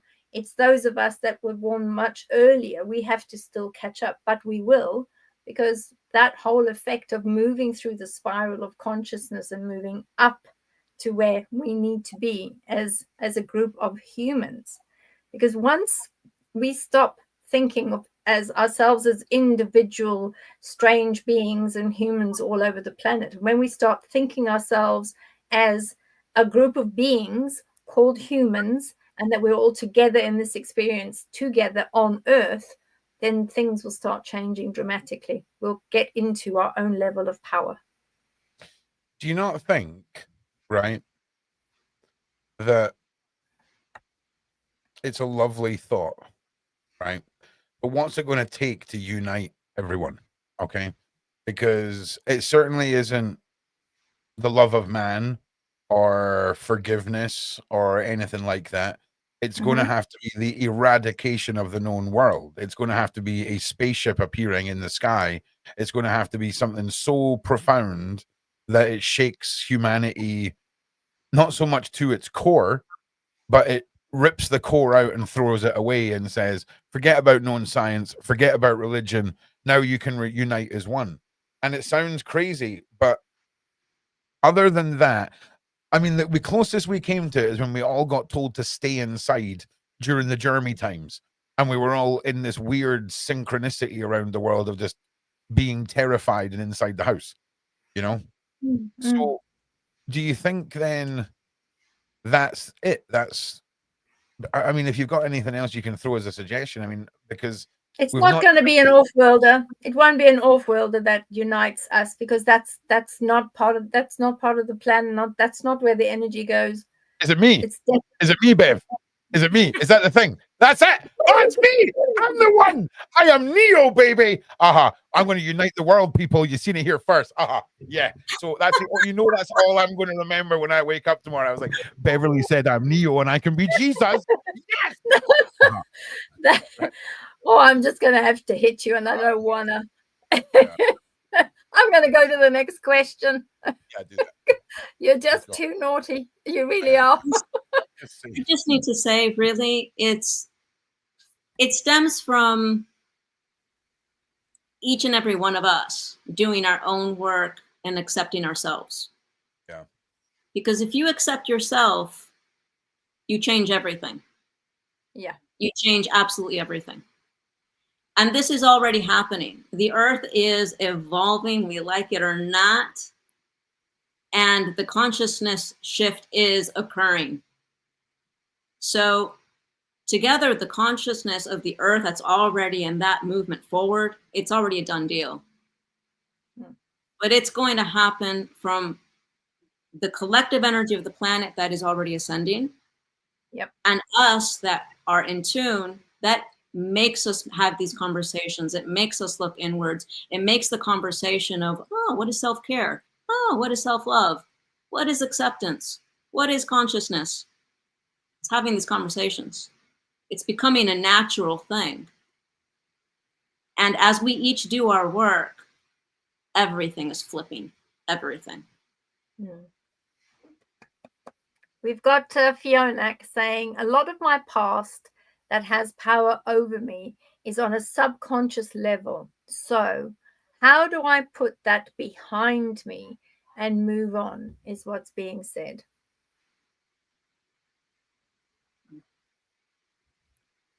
Wow, that's a good one. There's a lot of great stuff that we can do.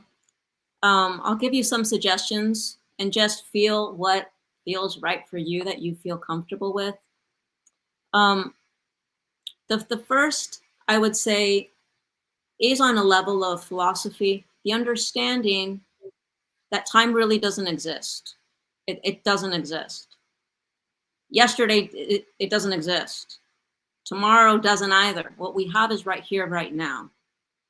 The rest of it is just memory.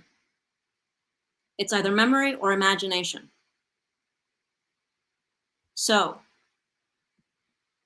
what parts, I would ask myself, what parts of me am I addicted to in terms of memories that cause me suffering? Okay. Because we're addicted to our own suffering. Mm-hmm. It's an addiction. To replay events that cause us to suffer, to look at drama, to talk gossip, to have relationships and events that are dramatic. They're all creating the same feeling of misery, of suffering. So we would look at what are the patterns, what are the memories that feed that addiction? Yeah. And to treat it like an addiction. To notice it, to speak of it, to take hold of it and say, I see you, memory. You're right here. You're telling me about when I was beat up as a kid, right? That memory keeps on happening. It's not right here, right now. You're a memory. You're not welcome in this life right here anymore. I cancel, I edit, I delete you. Delete, very important. Yeah. You're no more space for you. Thank you for feeding the addiction. I needed it back then, but I don't need it anymore. Right now, I have enough of myself to choose a different path. I'm going to replace you with a positive imagination. I'm going to replace you with the thought on how I've grown because you bullied me. You're making me more conscious. You're making me question myself. You're making me question my memories. I thank you for this. I'm becoming more empowered because of that false idea of the past. Now I'm empowered. Now I claim myself. Does that make sense? Yeah, it does. Fiona? Because a lot of individuals find comfort and solace in reveling in the pain of the past. And that's exactly as you said, it does become an addiction, or it becomes your comfortable space, because actually you don't have a new space or a new energy to go to yet, which you're still busy creating. So you return back to your safe space, to your comfort zone. The comfort zone is, oh, you know, I'm not in a good space, or I haven't got a good job, so I've got to go work somewhere where I don't like working because I haven't created a new job for myself. So I'll just go back to what I'm comfortable with. And that's where those subconscious level powerful energies come from the past, because you're dragging it along with you for months and months and years, when actually you could then just create a new future for yourself and get rid of and delete, as you mentioned, all of those subconscious levels where you feel that that is your comfort zone. It's not necessary to stay in a negative comfort zone. You can move into a positive area and zone with great energies. So thank you for those answers. Gemini Queen has said, what can we do to block these negative energies watching and trying to lower our vibrations and detour and distract us from our higher self's path? That's a really good question. Do you want to go, Odette? Sure. I would say, honestly, don't even give them energy. Don't give them an iota of your attention, because they need you. You don't need them. They want your attention. They need your energy in order to survive, for food, for their sustenance. You, however, you don't need them at all. At all. When you turn away and you ignore them and you do what brings your soul joy, what brings you nurturance, what makes you feel like you're moving forward in life, you're being productive, you're aligning with your consciousness, they can't even touch you. They when you're at a higher vibration, they're not at that vibration, so they can't even reach you.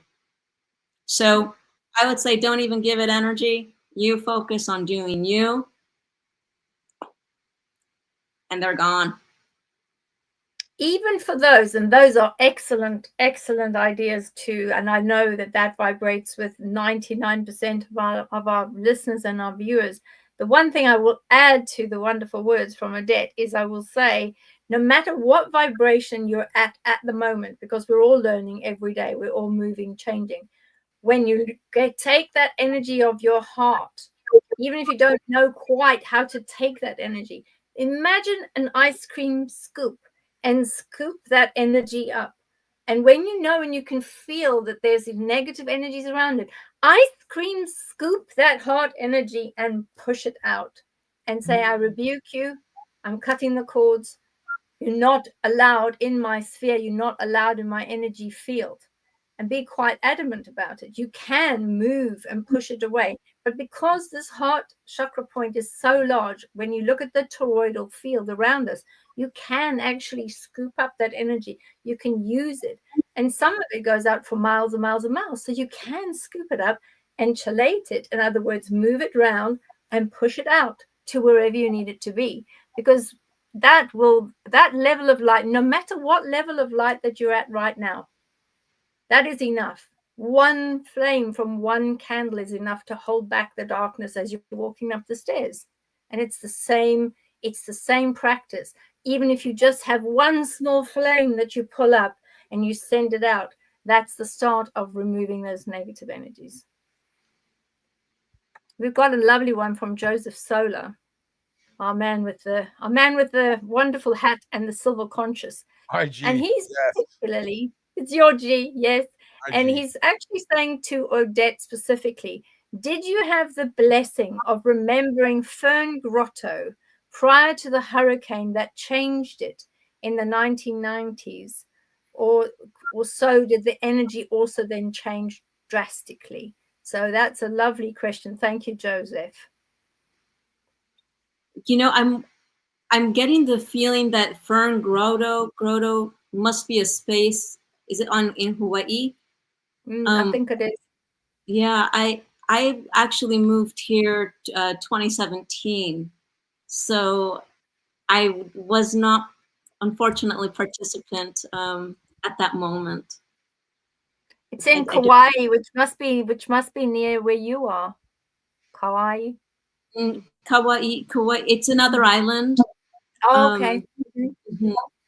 Yeah, unfortunately, I wasn't there prior to the time. Oh, you weren't. Well, I think it's one of those, certainly one that I'm definitely going to be looking up to go and have a look at. But Joseph, thank you. That was a good catch. And this is another one we've got. Samantha Crumley. Do all your self-works need to be done by a certain time? So there we go. We'll have someone asking how long does it take? Yeah, great question. You know, it never ends. It never ends. There's not a destination. Enlightenment, the raising of consciousness, the becoming source, one with source. There's no end. There's no end. We continue to evolve.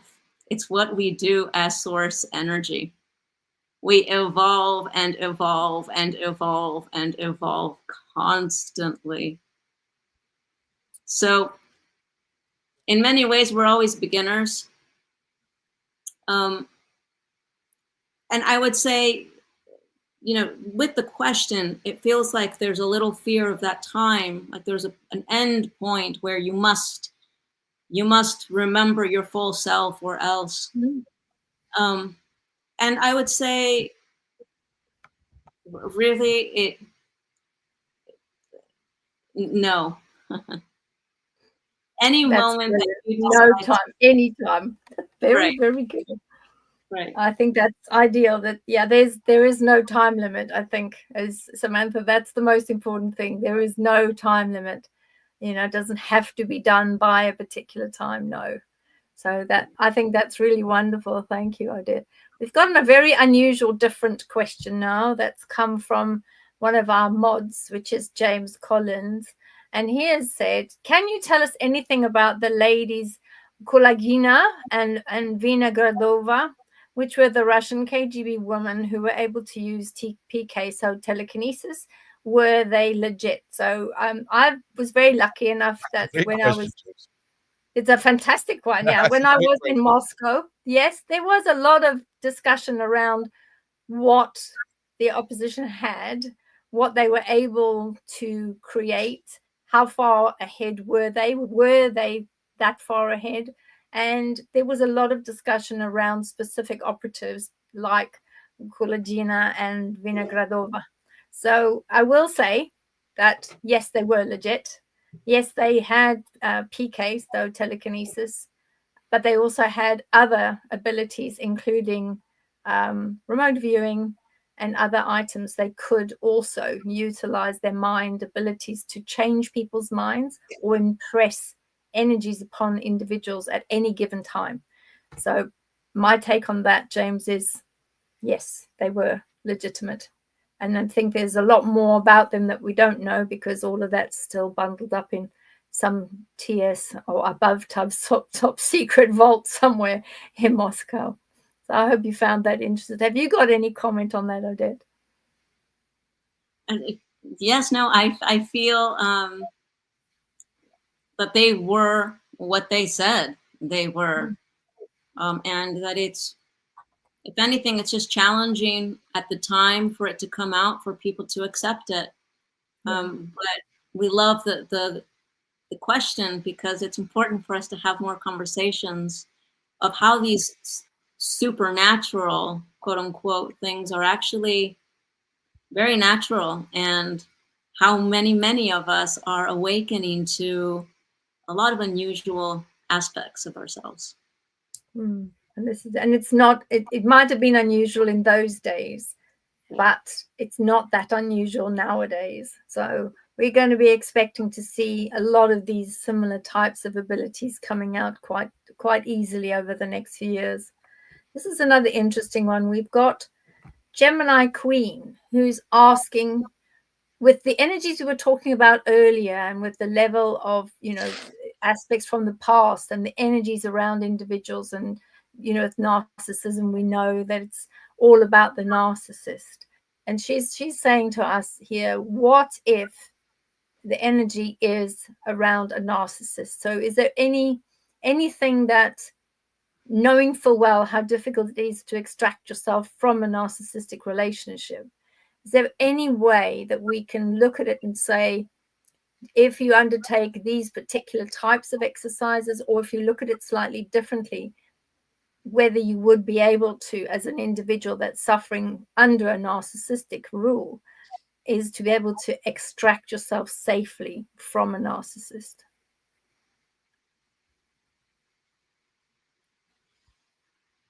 That's, it's a bit of a challenging question, because again, we're all so unique. So it really depends on what your particular soul is here to learn, what your gifts are to employ, what situation you're in, either karmically or not. And it's convoluted because there's not just one answer for everyone. So that's just important to note. But I would say that when you're dealing with somebody that is heavily narcissistic, it becomes a toxic relationship. And in reality, it would be of benefit to everyone to employ self-care and to employ the need of good structures, good boundaries, because you have to have boundaries with a narcissistic person, because they have none. So whatever boundaries you can put up, literally, if it needs to be space between the person and you, time spent with that person and you, what you're able to give, to set boundaries with them, or possibly even just downright saying, I need to send you peace, but I'm out. To have those firm boundaries. But in order to place firm boundaries, you have to be okay with yourself to set the boundaries. That's very important. Thank you. I hope that helps there, Gemini Queen. And we'll go and have a look at some of the other questions that we have. And also, I think that part of the nervous system is part of the regulation. Nervous system regulation needs to be a course in every level of school. So Abundantly Empowered has been mentioning that there's some aspects within the education system that could be developed further. But we do know that this is going to take time, which is it's part of the change, obviously, because we need to know that this is going to happen from 2026 onwards. So it's a very difficult time for us and for those that are here. We really are living through energetic change. And as the planet is waking up, not just the crust of the earth itself, but within the interior of the crust, as that energy starts breaking out, those energetics move up into the stratosphere, move across the whole of the earth, and it affects all the human beings and all the animals that live within it and on it. But I think, we can only go one step at a time. And it is quite hard for us as humans to accept change, because change does require chaos, because from chaos comes transformation, is what I'm trying to say. Then we have another comment here from Cats. Iceland was for me very difficult, with the explosion of the volcano, and that was quite something, as I felt it massively but couldn't explain it. So do you have could you explain where the consciousness and the connection is what your feelings are around how the connection feels when we feel that connection to the earth, particularly how that would then work on the consciousness side and how it would work with the energy bodies. Sure. When we step into cosmic consciousness, really that is from our roots, the shamanic roots, understanding that we literally are the planet. We're not just on her. We are made of the minerals that are the planet herself and the galactic family, right? Of all the planets and all the stars. That we are one with the cosmos. And so when we connect with this cosmic sense of beingness, you become more and more attuned with the planet Earth, first and foremost, usually, because as humans, she's our Mother Earth, our planet. Connecting to the Earth is a massive gateway to ascending as well, to raising your vibration. Connecting with her, she observes all those that have relationship with her. She provides even more so for you, helps cleanse your energy, helps bring you information, helps you as her antenna to send you the energy that she's transmuting, that she's evolving into. And so, as we are multi-dimensional beings, there's a remembrance on the earth of all the places that you've incarnated and that you are experiencing selves. And you can receive all that information from those planetary places to affect you where you are right now through your souls, through your breath, through your connecting with the planet. So you will feel called to go to certain places, as well as you will receive messages from certain places. You can go to certain vortexes or certain areas that you feel need even your assistance, where you can open portal, where you can speak to beings, where you can connect more with spirit and just be guided by the earth. So if a certain place calls you, tune in. Let yourself tune into that place. Let yourself tune into that area. And let whatever come up, come up. Don't put it in a box. Don't feel you need to understand it. Know that you're having a relationship with the mother and opening a part of your cosmic consciousness.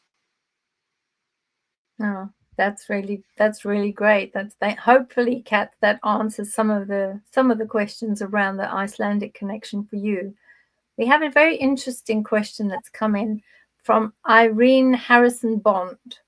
And you're right, it is a random question, but I thought it would be a very interesting one to add, which she says, random question. I do think Marle could be an MK Ultra subject. So that's quite an interesting subject. And for me, because I know about the MK Ultra program, which has now been given a new name and continues elsewhere. Basically, the Marle being and the energy around her, she's not an MK Ultra subject. She is something completely different. What do you feel, Odette, about the Marle being? Yeah, it's so interesting. There's so much energy around her. And that, I don't even want to say her, it's sort of like a conglomerate of being. It there. Is, yes, indeed. Loads of them. Quite a few. Yes. Yeah, it feels like there's, again, a conglomerate of energies, really trying at their last breath to have a strong hold in an area that's just dying, quite frankly.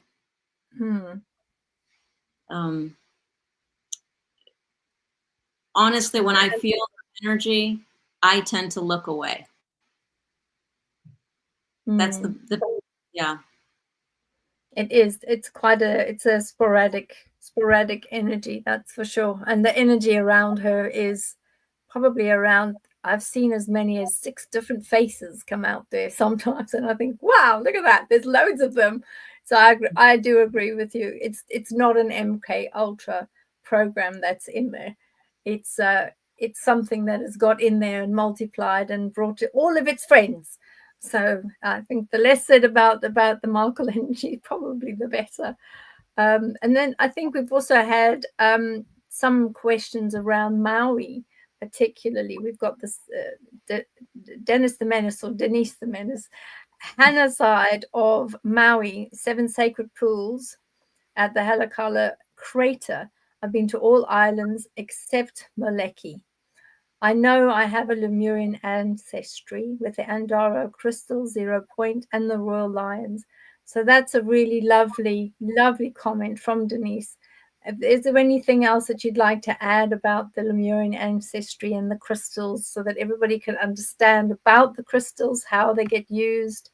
You know, what do you suggest? Any sort of advice you can give our viewers? That would be lovely. Sure. Well, first off, hello, soul sister. Yes. I also I'm having a Lemurian life, and there's a great remembrance when coming to the islands as being an ancestor of the islands. And it's an interesting thing because there's a whole movement on the islands right now where Native Hawaiians don't really want more white people moving to the islands, right? They name us the Howleys. But the truth is that we are the ancestors that they revere. They're just not quite there yet. But those that come back to the islands is because we established them, if you will. And in the establishing of them, as Lemurians, we were on the planet for millennia, long time. And there were versions of us that were not very physical. We were a lot more spirit-based, a lot more light. We were crystalline more in form. And we went as descending and descending and descending into more of the denser human form as we have an idea of it now. But when we were making the transition between being more crystalline, being more light in our own matter, we were using crystals to play with form. And they assisted us in actually taking more forms that were denser, that had a bit more meat on them, if you will, to experience the planet, to experience the earth in a new way, to give us new experiences as humanoid creatures.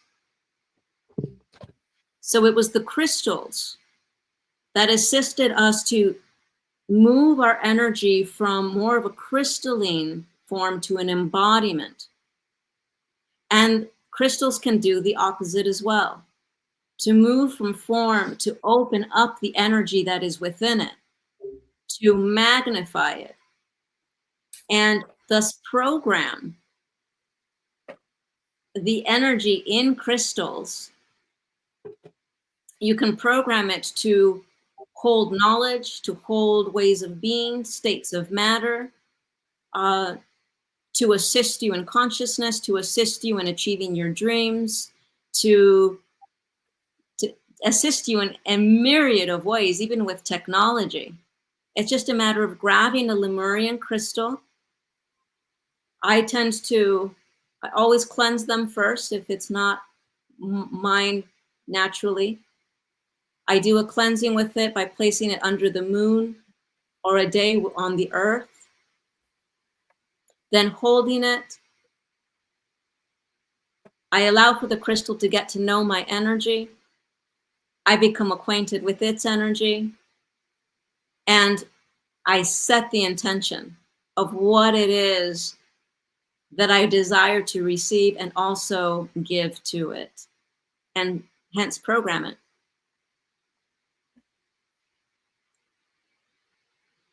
See, Yeah, that's perfect. when you were talking there about Hawaii, I think Hawaii is one of those special places where even the people of Hawaii, I mean, you have got to pass such a set of rules in order to say that you're from the island or that you're from Hawaii. Like, you have to be born from the blood of someone who, you know, was born there. And with everyone being pushed out of the island, people having to move to the mainland, all the properties being bought up, one could argue that it's not so much the objection of white people moving in, it's the subtle destruction of what makes Hawaiians Hawaiian from the core. So I ask you, Odette, do you think you could get many Hawaiians to go along with what you were saying there about form and crystals? Because I think it's a very different story depending on where you're standing, especially when it comes to the islands, the sacredness, the bond. And I don't so much feel like it's people like yourself, Odell. I feel like it's Hollywood.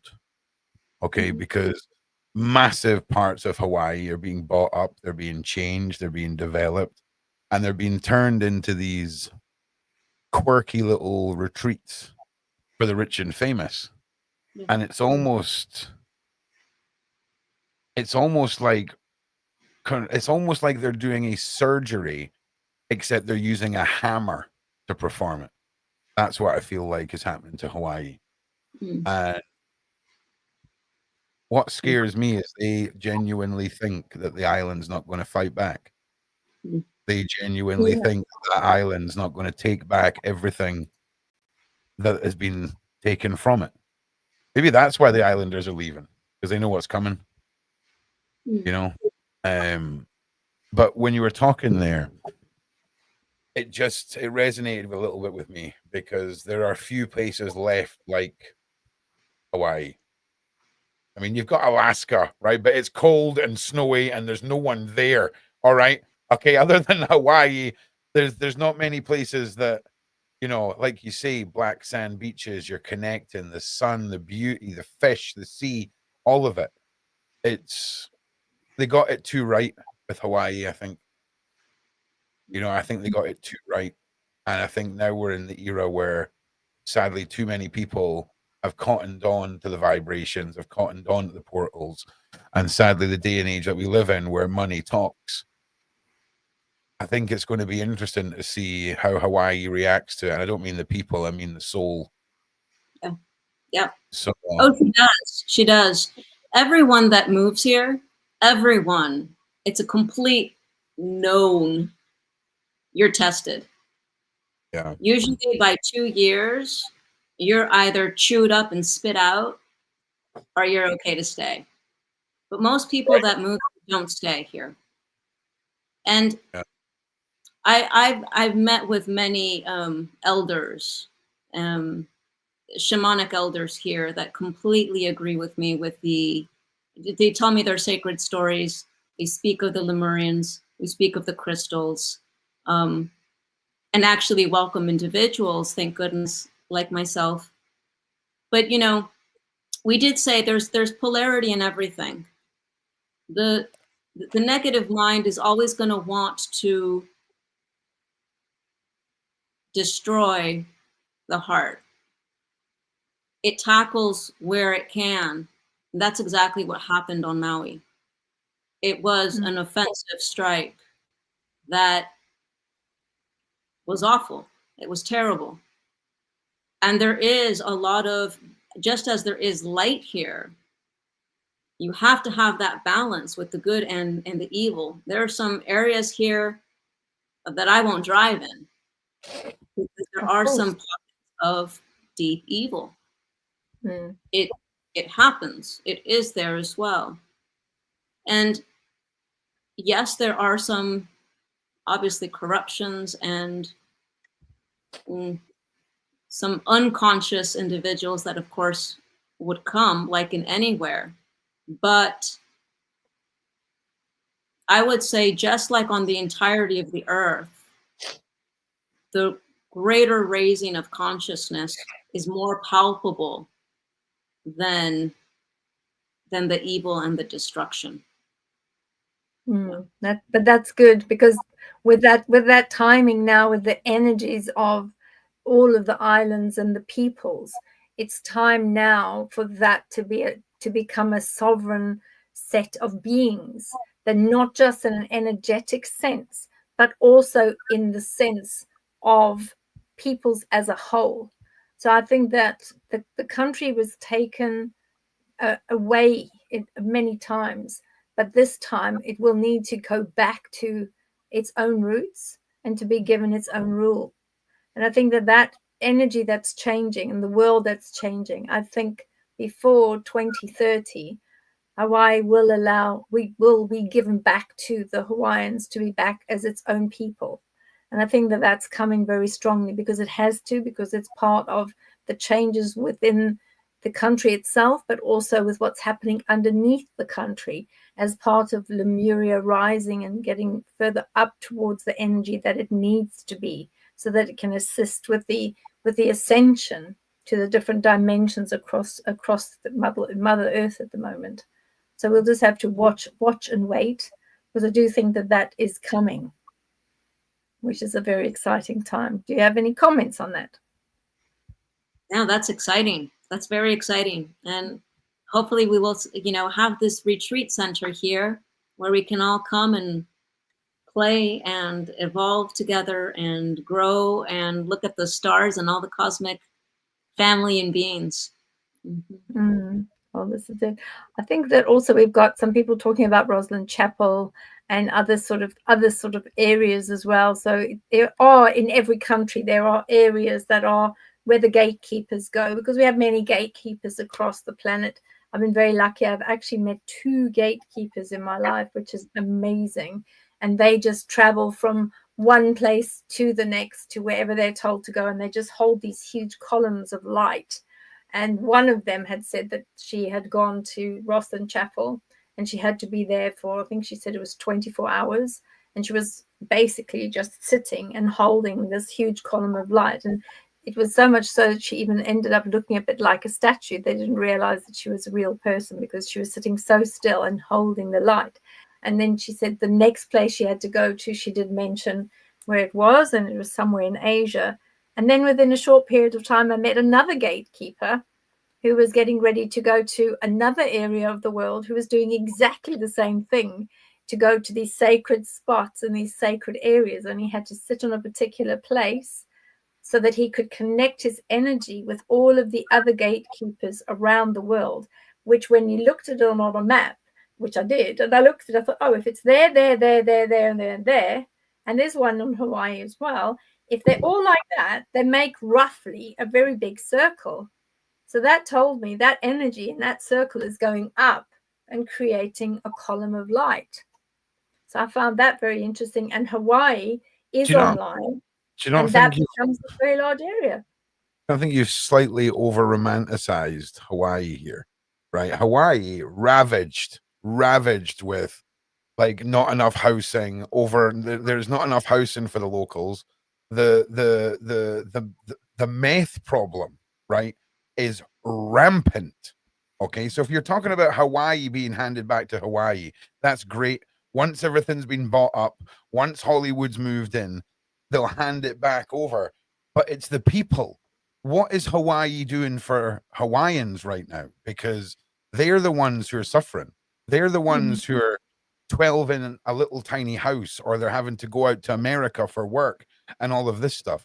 I think Hawaii is it's an incredible place, but it's not the place that I think we'd all like to romanticize that it is. It's an incredible place on a spiritual level, but we need to seriously ask ourselves, what can be done to fix what is going on in Hawaii right now. And I know that's not really our show, right? I get that. No. But Hawaii's, it's one of those places that it just annoys me the more I think about it, because it's one of these last little bits of paradise that we're just watching being scraped. That's like a beer label being scraped. And again, don't come running to me, Hollywood, when something explodes and lava goes everywhere and all of a sudden Hawaii hits the reset button. Because Hawaii strikes me as it would rather just go out in a blame of lava, right, than go out quietly. Because that's what scares me about Hawaii, man. I very much believe the Disney film Moana, right? And that big mountain, that big island that comes alive and it's a woman and the two things are battling in the sea. That's what I feel like is likely to happen in Hawaii, legitimately.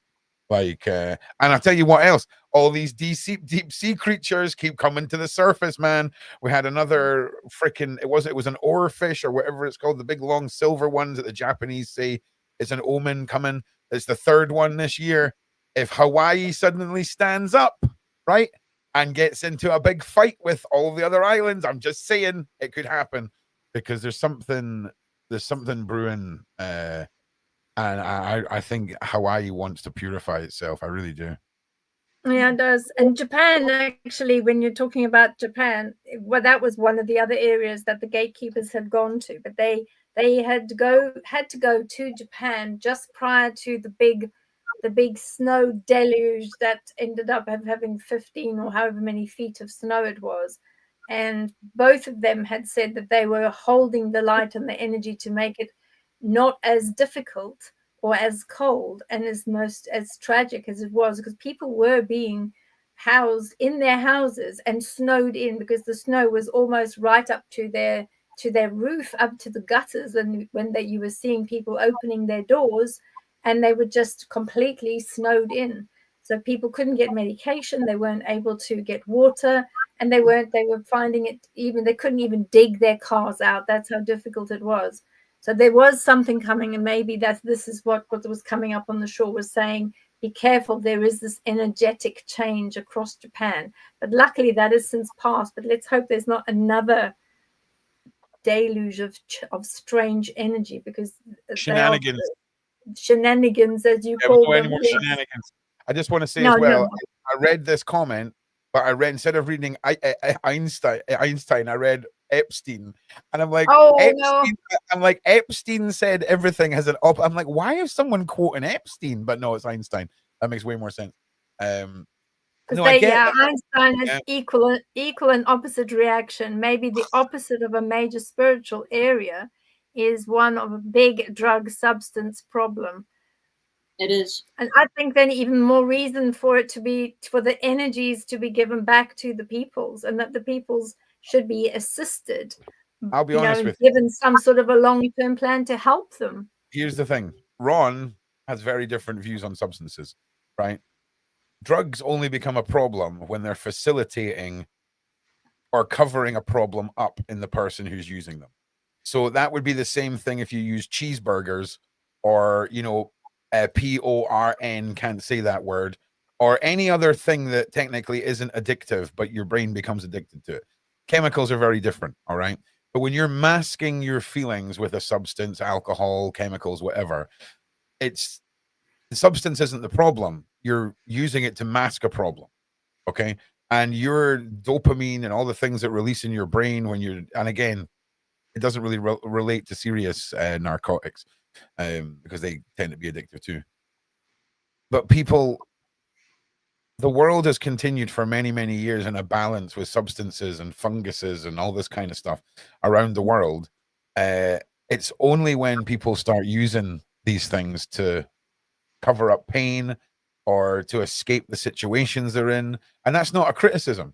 You know how many survivors that I've spoke to that welcomed a narcotic habit during their traumas because they could deal with what was happening to them. It allowed them to escape and all the rest of it. And listen, I refer to these things as alchemy. What is the difference between magic potions and all this kind of stuff that you hear in stories compared to some of the things that people do recreationally? It's one of those things. and they're not for everyone, and they're definitely for adults, and they're not for people that are trying to escape something. They're definitely for something for people who are trying to run towards something, because you find a balance in what works for you. I'm saying an awful lot live on the internet right now. Okay, stay in school, don't do drugs. Okay, that's Ron's final answer. Okay. And I just wanted to say it's actually equal or opposite, not equal and opposite. So I'll just correct the language there from the previous one. And we've got a question from Tia Bean with the dog.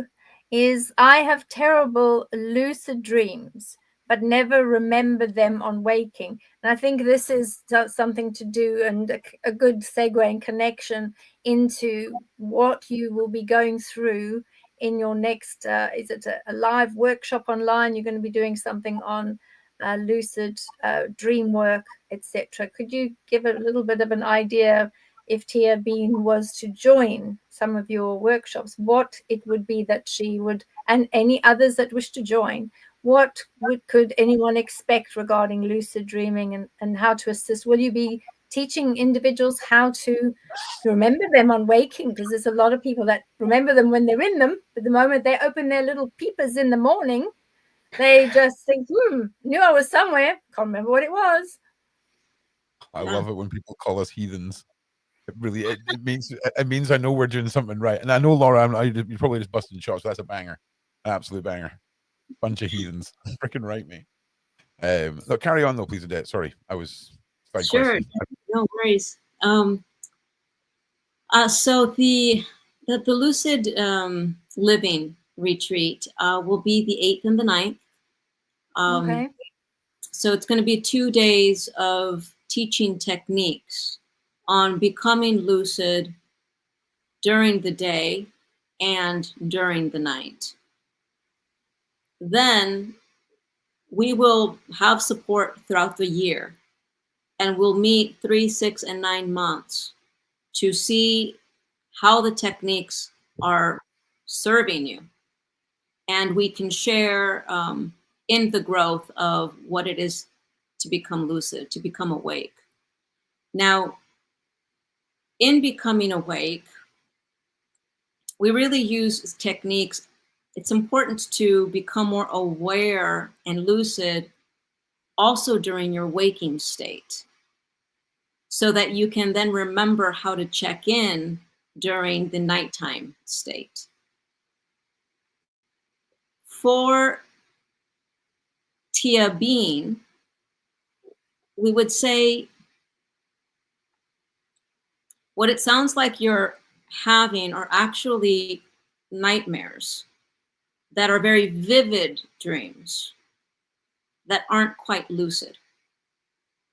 Because when you have a lucid dream, that means you fully wake up in your dream and are fully empowered. If you're having a lucid dream and it scares you, you can stop it in a second. You can stop it in an instant, because you are fully empowered and in control of anything that happens in that dream. So if you're lucid and you're experiencing something you don't want, you just say, I change it, and it's done. So that's different. It feels more like what you're having are very vivid nightmares. Then, of course, there are techniques on remembering them. However, I must say, to become more lucid, that is, it increases your level of presence during the day, as well as during the night. It is a process. We are going to give techniques and tools to then apply over the year. That by the end of the year, we will be more lucid. No doubt about it. No doubt about it. But it does mean that you have to come with a certain true desire to become more present. Now, if your interest isn't so much on just dream time, that's okay. Because just increasing your level of awareness and presence during the day, becoming more lucid, is a key step to ascension, to becoming more conscious. Because if you are more lucid, that means that you're observing yourself more. You're slowing down more. You're not on the rat wheel of a rat race of what I have to do next, what I'm doing next, and what's happening. And autopilot, automan, just, you become more aware. And if you become aware and present with where you are in the moment, you're in your power. You're in your seat of control. So becoming more lucid, more aware, literally will assist you in manifesting your best life. We're also going to be looking at the imagination and how it is that your unique soul speaks to you. Because just as there are individuals, there's different ways that your spirit speaks to you. And a great way to access this is through studying the dreams, studying the daytime imagination, and becoming more acquainted with soul speak. So there's going to be a lot of great goodies in this retreat. Again, it'll be the 8th and the 9th of March. For those who want to join us live, please go to my website and enroll before those dates. And again, I will say there are going to be some lucky giveaways here on this channel for participants, but it will be a replay. However, I will offer some live Q&As because I think they're important so that you can feel involved. And of course, you'll still get the year-long support. We're going to be really excited to have that birthed and to make those announcements. So do stay tuned to the channel. Okay. Oh, yeah, that's awesome. Right, I need to just do something for Deanne. I wasn't going to do this tonight, but it's Deanne's birthday. So listen, Ron doesn't really pull cards. All right, Ron can't just pull a card, right? So Deanne, I want you to tell me if any of this makes any sense to you, right? And these 3 words, is this me? Okay, Deanne, there seems to be a root of self-doubt and questioning within you, right? About your path, about your life. It may also have been, I don't think it's you being unseen. I think it is you self-doubt and self-questioning yourself. And I think you've been doing it for so long now that it has been the root cause now of, I think it's the biggest thing holding you back in your life is this inner monologue of, is this me? And you need to make better, quick decisions about that inner issue because you know the path you should be on. And it's a self-doubt issue that you're dealing with. So it's not a case of you needing a card. It's you needing me to tell you that. If any of that makes sense, let me know, because yeah, that's what I've got. It's not about your card. It's about the best way to it. I'm always trying to achieve an answer to the path that will result in the best you. And it's to move away from this feeling of questioning who you are and make a definitive decision on the path you want to go down. And that's what I've got. Let me know if that makes any sense.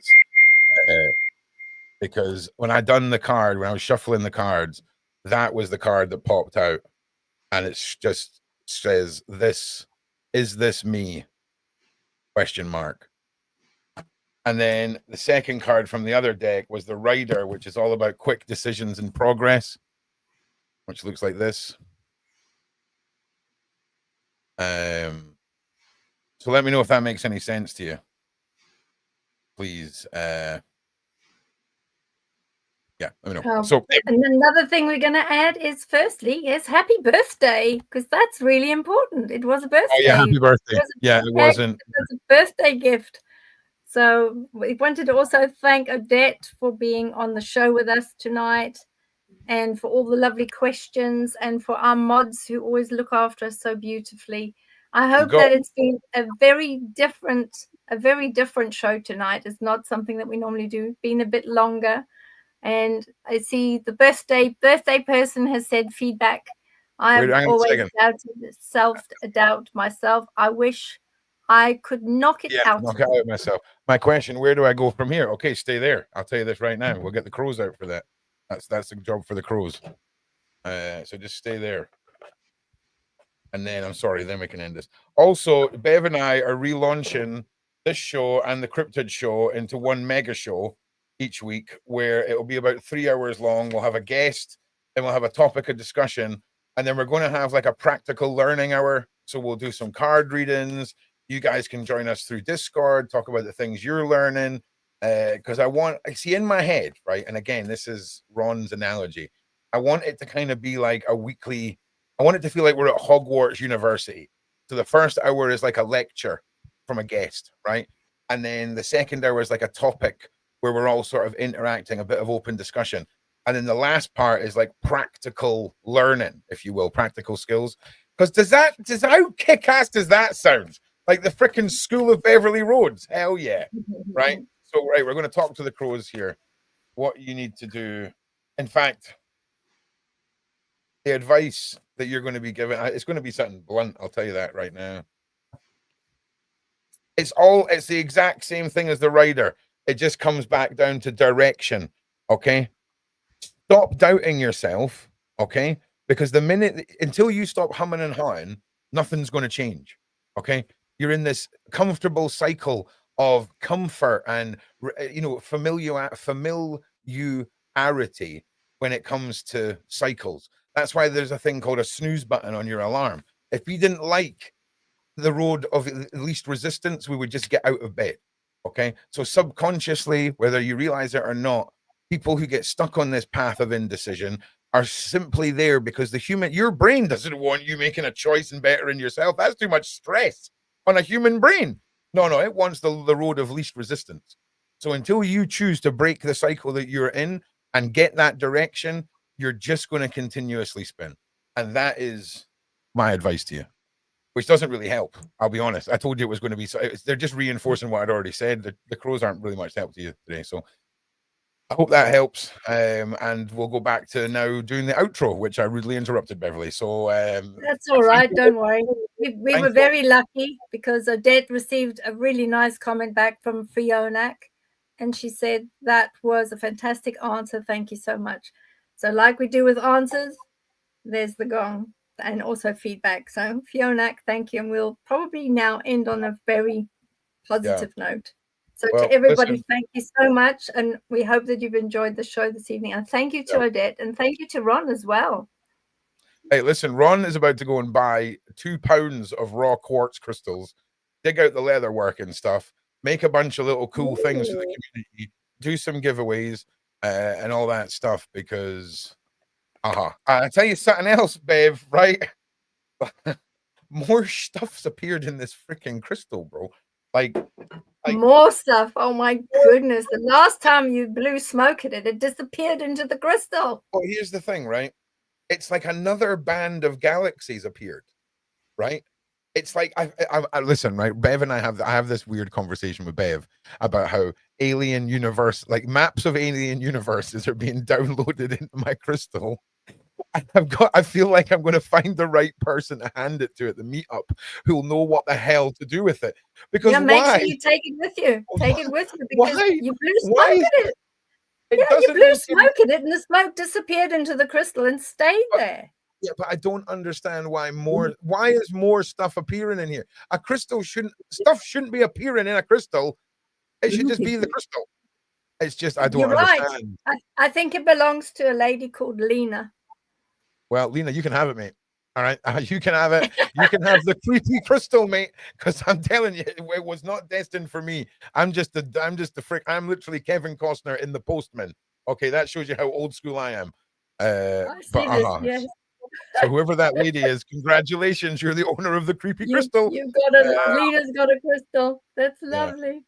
Yeah. Thank you so much, everyone. Have a wonderful evening. Thank you, everyone. Thank you, Odette. Thank you, Beverli. Good night.